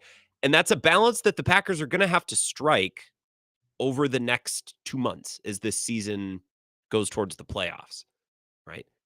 I said last week, I think, maybe it was the week before. And by the way, I don't bring up past takes or past shows to be like, I was right and I told you before. Like, no, it's not. I'm just saying, remember when we talked about this? Let's revisit this. Let's really, let's circle back. It's like source material. I thought the biggest lesson that we learned from Malik Willis was that this offense is really good. And it kind of operates itself with a really deep wide receiving core, a lot of guys that can get open, a stud tight end, an offensive line that might not be the best in football, but like I'm not really worried about it week to week. Like some teams are just a disaster at the offensive line. The Packers are very sturdy, very reliable there, and they have reasonable depth, as much depth as any team could reasonably have in 2024. You get a star running back in Josh Jacobs and an offensive play caller. Like Bears fans are in hell with Shane Waldron and Matt Eberflus. Jordan Love gets Matt LaFleur. Like that's the environment in which Jordan Love gets to operate. And what I learned from Malik Willis, it's like, hey, against lesser teams or even against good teams, if you just don't crash the car, it kind of drives itself. Keep it in cruise control and keep two hands on the wheel, but you don't really need to, we don't need to be changing lanes and speeding up and slowing down. Like this is a well-oiled machine if you just don't crash it. And I think Jordan Love is getting in there and he wants to make big plays. He's probably trying to make up for lost time because he's missed games with injury and he's probably pressing. It's like, hey, man, you don't really need to do all that much. And Tom Brady basically said that on the broadcast. That was Brady's superpower. Not forcing passes when they didn't need to be forced. Not making risky plays when risky plays didn't need to be made. Like just making the right play. And a lot of times the right play is the easy play. That's what I'm learning as I get older. And I used to watch Brady. I'm like, it's so boring. How does he win? How is this impressive? It's because you got Josh Allen like, I'm bored. I'm going to try that triple coverage. I want to see if I can make this throw. Right? I'm not saying that Jordan Love needs to be a glorified game manager, but make the easy throws when they're there to be made and save the shot plays for the appropriate time. That's what he needs to figure out over this bye week. And that's how Matt LaFleur is going to have to figure out how to coach that, how to manage that. I thought Holmgren was masterful with that with Favre. Figuring out, okay, how do we strike this balance of little chaos, but also enough structure?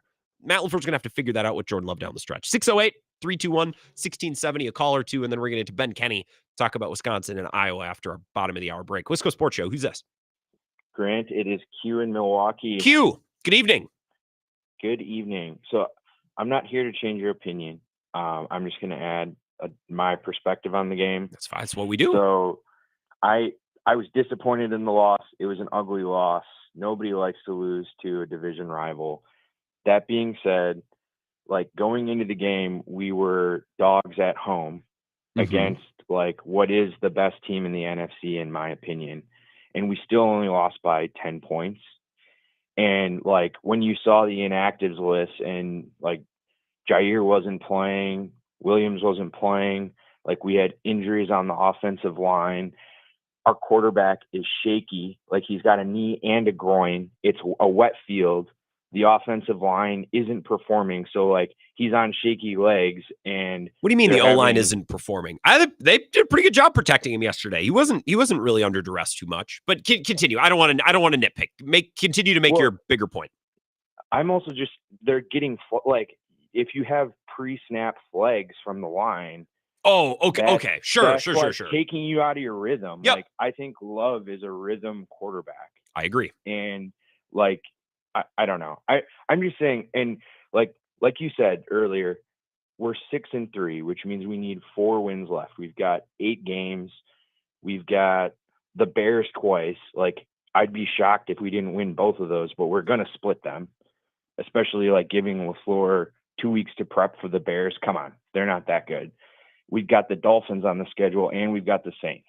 On Thanksgiving night. That Monday night, mark my words now, I don't even care who's quarterbacking or coaching the Saints. That Monday night game is going to be a slog. Just like the Giants game was last year. I agree to your point. The problem is now and maybe the division's out of the question. Maybe that's something we can do tomorrow. Like, do we have to throw out the possibility that the Packers win the division?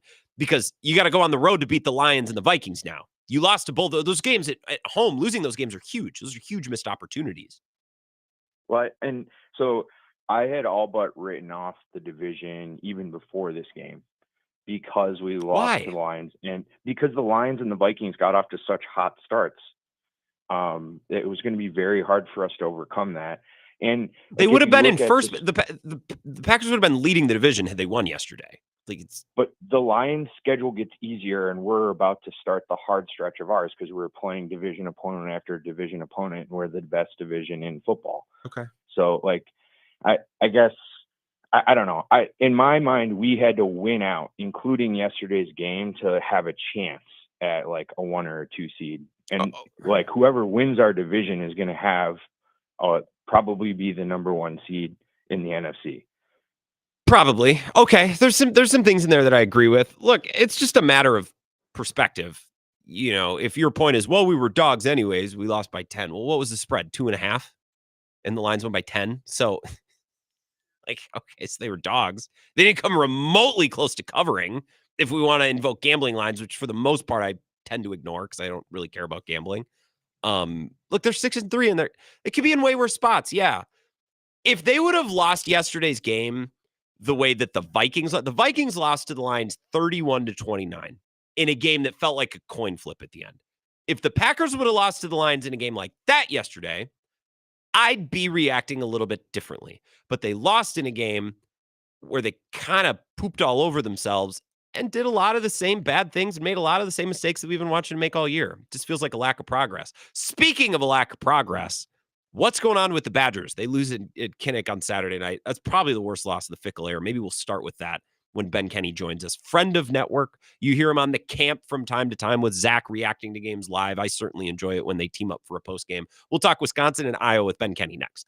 This is the Wisco Sports Show with Grant Bills on the Wisconsin Sports Zone Radio Network.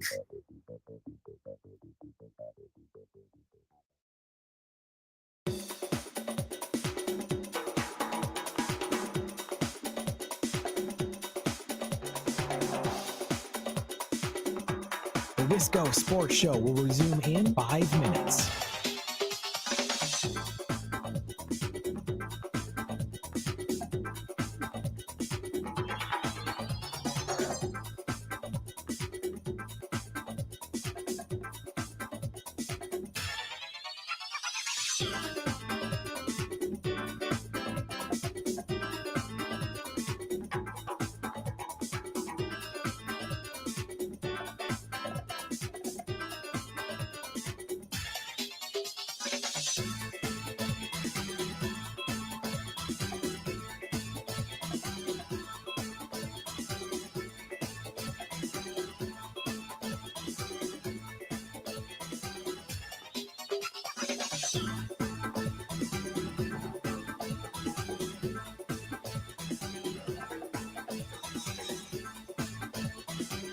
The Wisco Sports Show will resume in 4 minutes.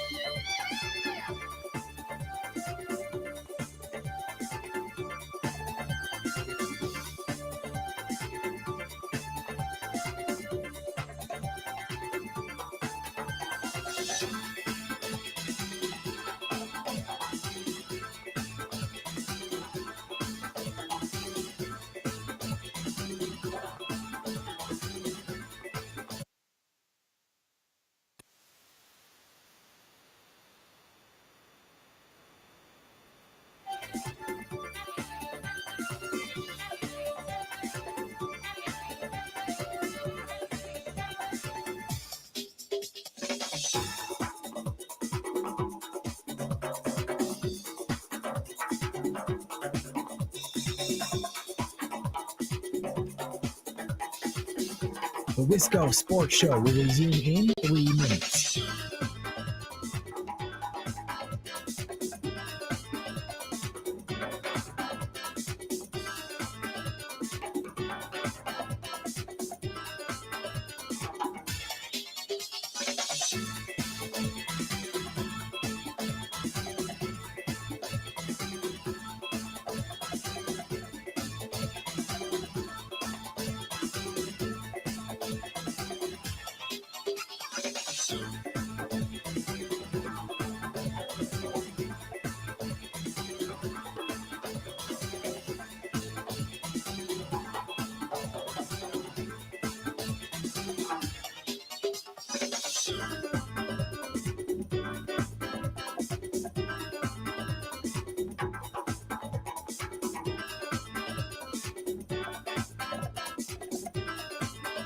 The Wisco Sports Show will resume in 2 minutes.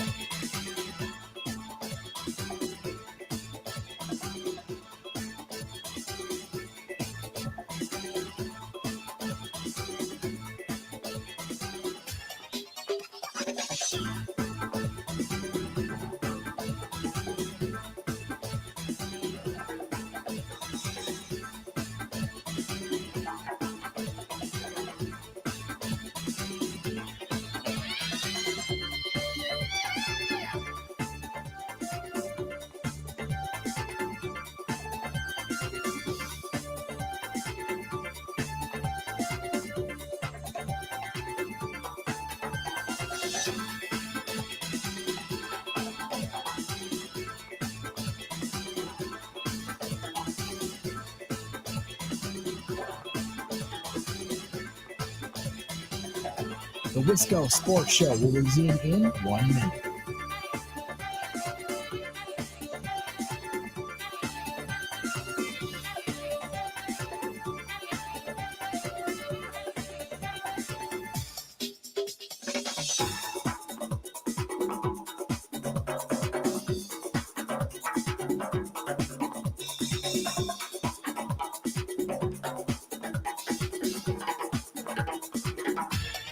The Wisco Sports Show will resume in 30 seconds.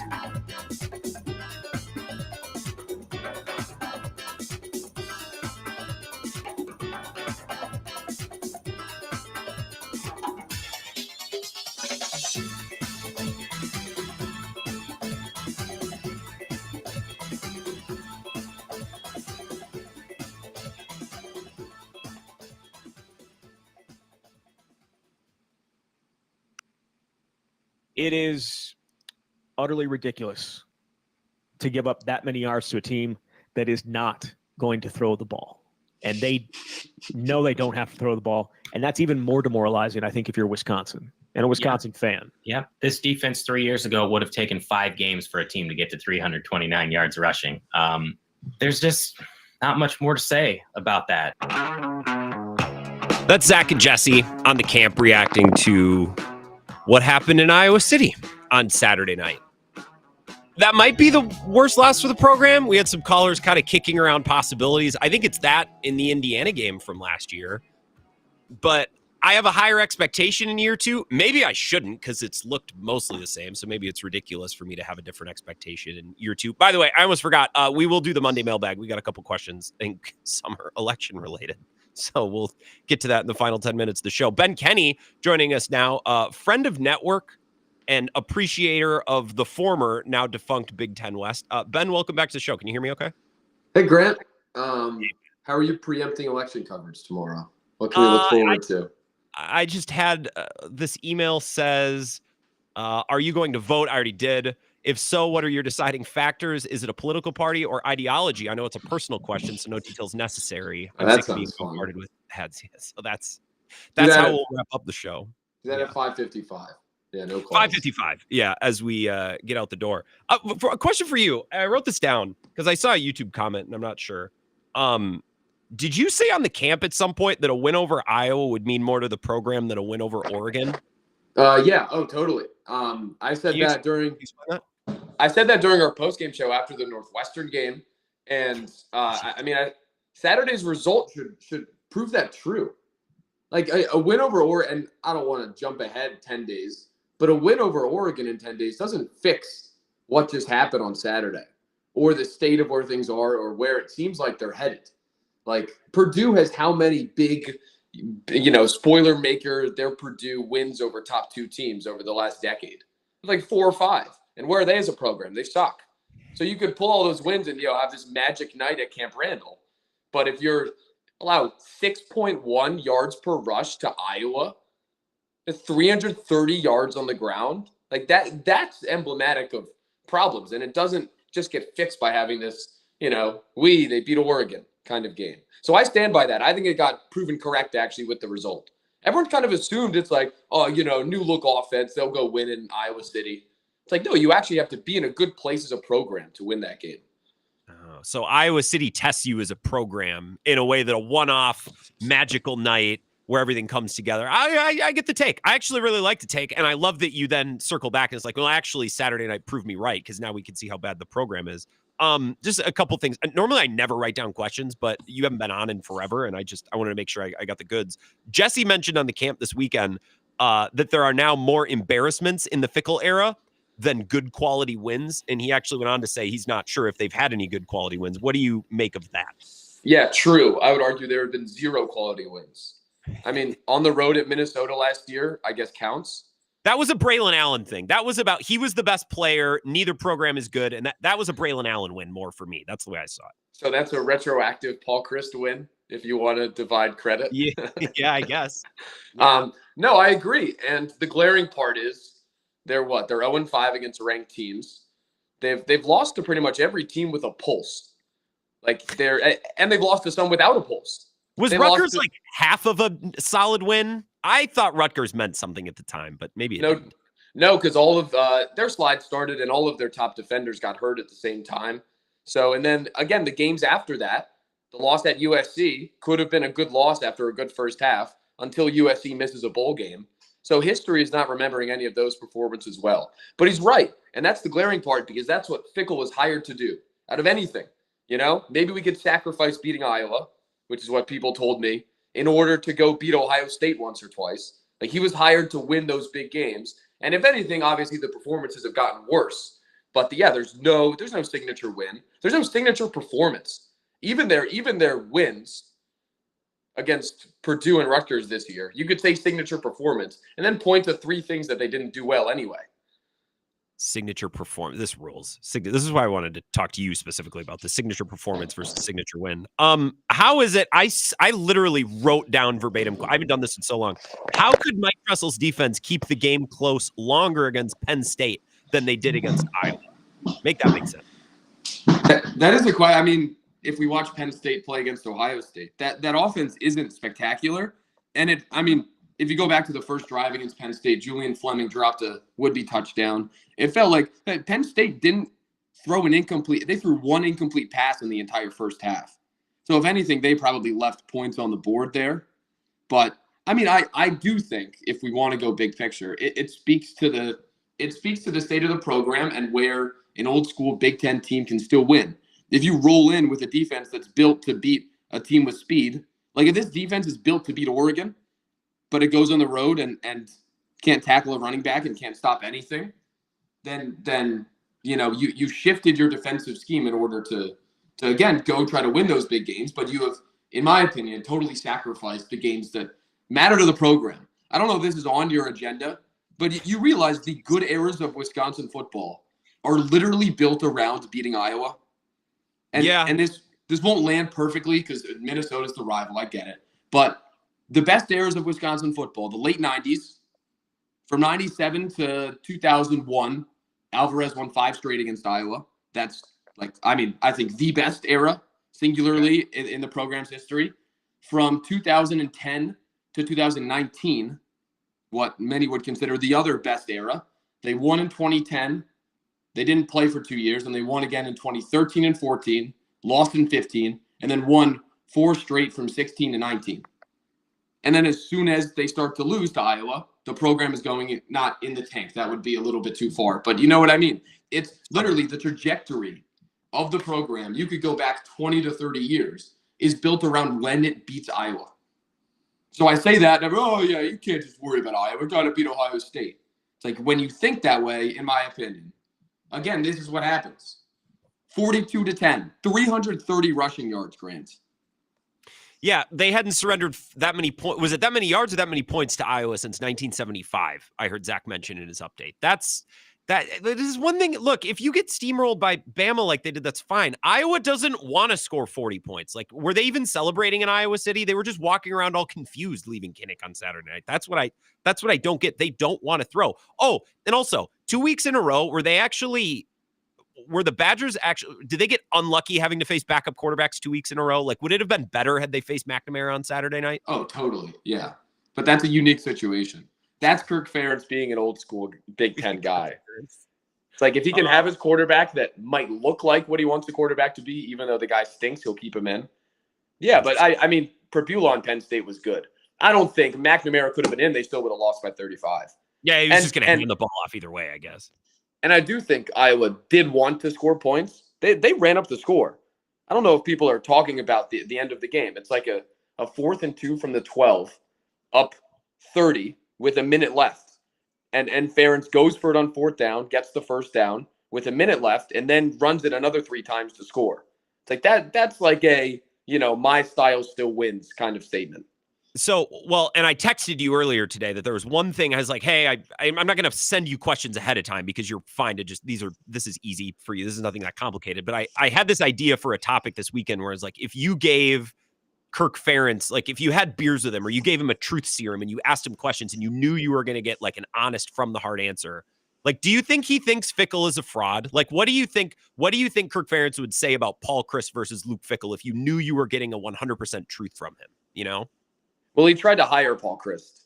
So that I don't know if that's ever been brought up in this whole, like he would have been Iowa's offensive coordinator. He turned it down in January, partially because I don't know how much he still wants to, like that job would be a stepping stone to go be a head coach somewhere. He's not coaching right now, is he? As far as I know? No, he's not. That's what I thought. Yeah, I think the difference between Ferentz and Chryst is Ferentz probably is more of a drive to keep going in this new age. And Chryst was just like, it isn't what I want college football to be. I think Kirk Ferentz loves Luke Fickell. I think Luke Fickell and what's happened to Wisconsin over the last 2 years and what I think will continue to happen, because it doesn't seem like it's getting much better in the immediate future, it's bought Kirk Ferentz like a lifetime. Because Iowa fans approach it the same way. is that, why do we keep losing to Ohio State by 25? We have to go fire Kirk and bring in a real program.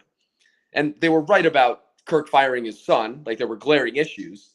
But what Fickell's doing, it's restarted the Nebraska under, I forget his name, 15 years ago, that, Kirk can point to this and say, oh, you fire me, you become them. Like, you become what's happening with Fickell at Wisconsin. So I think it's buying him, like, I don't know. I don't know if he thinks he's a fraud, but I think he loves him. Like, I think he wants him to stay and keep doing this forever. Because then Ferentz stays Ferentz. I just watched that matchup and like Iowa had to be licking their chops in film and in study all week long. It's like, God, we can't wait to get our hands on this team. That's just what it looked like to me. So I would tend to agree with you. Before I let you go, Dave from Monona wants to know how your golf game is doing. It's not bad. I put him away for the summer. You kind of get to the point where the more you play, it just doesn't get better. So you need a mental rest. So that's where I am. The summer's over, Grant. It's November. All right. Well, I just thought, I don't know. Dave called in earlier. He's excited you were coming on. I said, is there anything you'd like me to ask him? And he said, ask him about it. Well, I appreciate his concern. Yeah, he's still thinking about you. So have you just read Iowa's drive chart yet? Have you just done a segment where you? No, I should. 8 plays, 37. Kirk Ferentz attempted a 56-yard field goal at midfield that doinked 2/3 of the way up the upright. And that was the closest Wisconsin was to being in the game. Maybe pretty bad. I'll do the. You're right. I should, but it's the opposite of how an Iowa drive chart normally would be, where it's like punt. It's like, no, actually, listen to all these. You go play by play. I mean, it would be embarrassing. They had multiple guys, as Jesse said this weekend, look like Heisman contenders. Yep, that's the game that I'm not going to say Fickell. Fickell's not going to get fired because McIntosh would say goodbye to his job as well. But if you go back in Wisconsin history and find all of the losses like that, I guarantee everyone led to the coach being fired. That's the category it's in. The Illinois game, I thought Saturday night was worse than the Illinois game, the one that cost Paul Chris his job, which, by the way, I think was probably the right move. I just miss him. I get a kick out of him. His lack of aura, as I said last week on the show, was an aura in and of itself, and I enjoyed it. I do miss him. I miss the success. Well, Ben, I got to go. This was a treat. Best of luck to your Eagles and Sixers, and I hope life is well. Thank you for the time. Thank you, Grant. I'll talk to you. Miss you guys. Miss you, Ben Kenney. No better person to talk about Iowa. He has me convinced. That the Iowa game is more important than the Oregon game. I think he sold me. All right, couple minutes for the Monday mailbag. Final last-minute submissions. Anything, I prefer they not be related to sports. That's kind of the bit. It's more entertaining if you do that. GrantBills21@gmail.com. I will answer your questions and wrap up the show next. This is the Wisco Sports Show with Grant Bills on the Wisconsin Sports Zone Radio Network.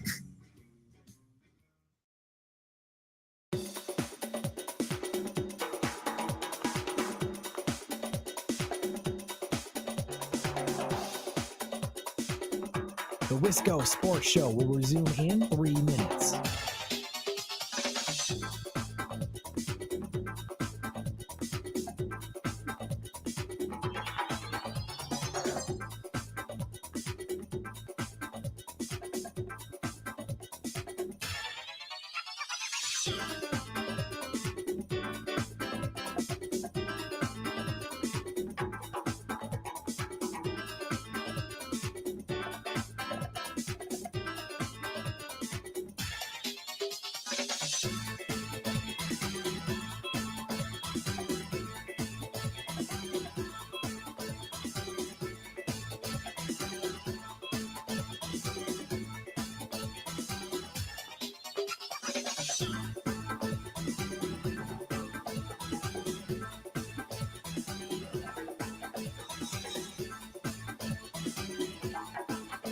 The Wisco Sports Show will resume in 2 minutes.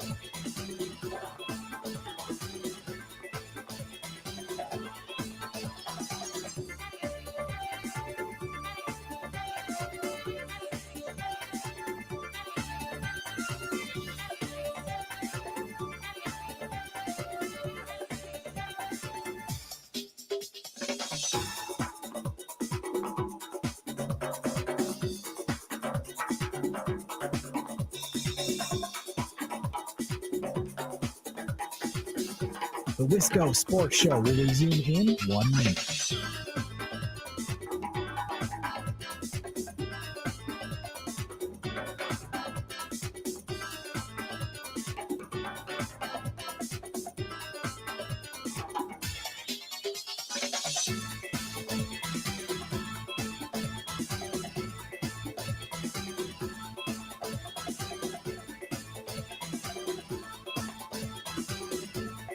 The Wisco Sports Show will resume in 30 seconds.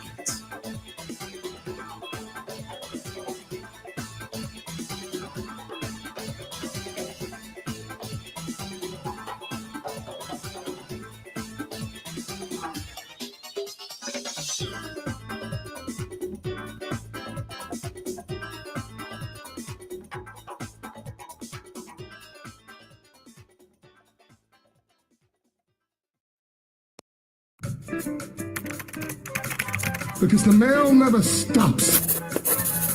Charles, we'll be writing to you. She's Got Mail. That's the name of the That's thing. it, honey. There's never a let-up. It's relentless. Every day it piles up more and more and more. You gotta get it up. And the more you get out, the more it keeps coming in. The Monday mailbag. Submit your questions. Email them. GrantBills21@gmail.com. And you might be thinking, Grant, why can't I not just text my question in? Why can't I just tweet it in? Okay, well, I need them organized all in one place. Email. And also, if I make it so easy, then everyone's just going to send in a question. You need to jump through one hoop to do this, which I think ensures you actually have a specific question that you want to ask. I checked before break. There were 3 of them. There might be some last minute submissions. Let's start with Michael. He says, Grant, are you going to vote this Tuesday? If so, what are your deciding factors when choosing a candidate? Is it a political party, personality, or ideology? I know it's a personal question, so no details necessary. Like a lot of people, I'm sick of being bombarded with political ads, texts, and news coverage, and just want it over with. Best regards, Michael. Remember normal commercials? Remember when those were a thing? I'd kill for a McDonald's commercial tonight when watching Monday Night Football. Or, you know what's good? One of the commercials with the Bears, the Charmin Bears, who are always pooping. Give me one of those. I want a normal commercial. I already voted. And not because I voted early, because I'm so excited to participate. No, I dread it, participating in this democracy. Although it's a great privilege we're all afforded. And thank you to those who have done, the whole thing. I went to register Friday morning before going to Bill's to do the show. And the woman at my village headquarters, the building, she's like, well, do you just want to vote while you're here? It's set up. There's no one in line. I'm like, sure. So I voted.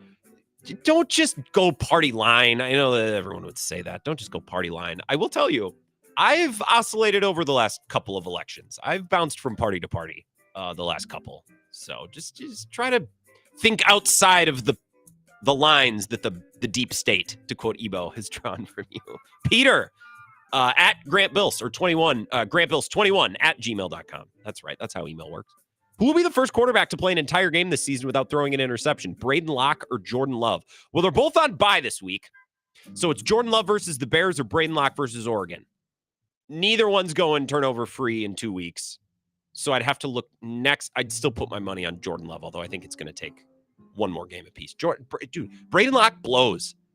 Like, he can't not turn the ball over. I know Jordan Love has it in him to not turn the ball over. He just seems to not want to. Tom, last email, says if Reese Hoskins was worth minus 0.2 WAR, and I don't know if that's true, I'm just going on Tom here, would Tyler Black have been a better option if we could go back and not sign Hoskins? Teacher Tom. I'm glad they signed Hoskins, and I'm glad that he opted in because I think he's good, and I want my team actively pursuing options at positions of need, which is what they did when they signed Hoskins. Didn't work in year 1. Okay, well, now they're going to get him back, and I think he'll be better this year.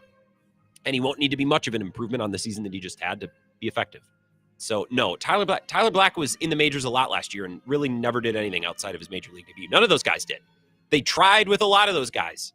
They brought him up, and none of them ever really did what they were looking for him to do. So, no, I'm one of the few, the proud, the Reese Hoskins supporters, and I'm glad that he's coming back. That's it for questions. May I read you a quote from a Quincy Jones interview that I saw today that I thought was really funny, and maybe you've all seen it.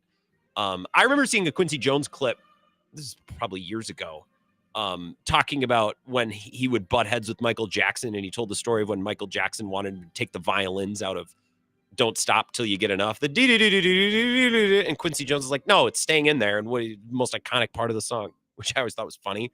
He's very honest in interviews. And if you look up some of the stories, I think there's a Vulture one that's been going around today. Question to Quincy Jones, and then I'll read you the answer. What was your first impression of the Beatles? This is his answer. That they were the worst musicians in the world. They were no playing MFers. Paul was the worst bass player I've ever heard. And Ringo, don't even talk about it. I remember once we were in the studio with George Martin and Ringo. It had taken 3 hours for a 4-bar thing that he was trying to fix on a song. He couldn't get it. We said, mate, why don't you go get some lager and some lime, some shepherd's pie, and take an hour and a half and relax a little bit. So he did, and we called Ronnie Verrill a jazz drummer. Ronnie came in for 15 minutes and tore it up. Ringo comes back and says, George, can you play that back for me one more time? So George did. And Ringo says, that didn't sound too bad. And I said, yeah, MFer, because it ain't you, unquote. Great guy, though. It made my day. Yeah, I also found a story of Quincy Jones today talking about how Greg Phillinganes wrote a section to Don't Stop Till You Get Enough, and that Michael Jackson refused to give him credit. There's people in the music business. They're ruthless. Another great example of that is Hesh in The Sopranos. Those record execs, man. And Simon Cowell came out within the last year or two, and what did he say? He was like, I regret not holding the rights to the One Direction name in case they ever want to reunite, which now won't be in full because, Liam Payne passed away. Those music people are ruthless. But RIP Quincy Jones. I had a good time reading some of the anecdotes today. So thank you for your questions. Always the Monday mailbag. Grant Bills at 21, Grant Bills 21 at gmail.com. Enjoy Monday Night Football tonight. One more night of political ads. The Bucks play. I think I'm just going to opt out of that game. And whatever the result is, I'll just talk about it tomorrow. If they win, great. And if they lose, it'll just be more of the same. Have a great night. Enjoy the Chiefs and the Buccaneers.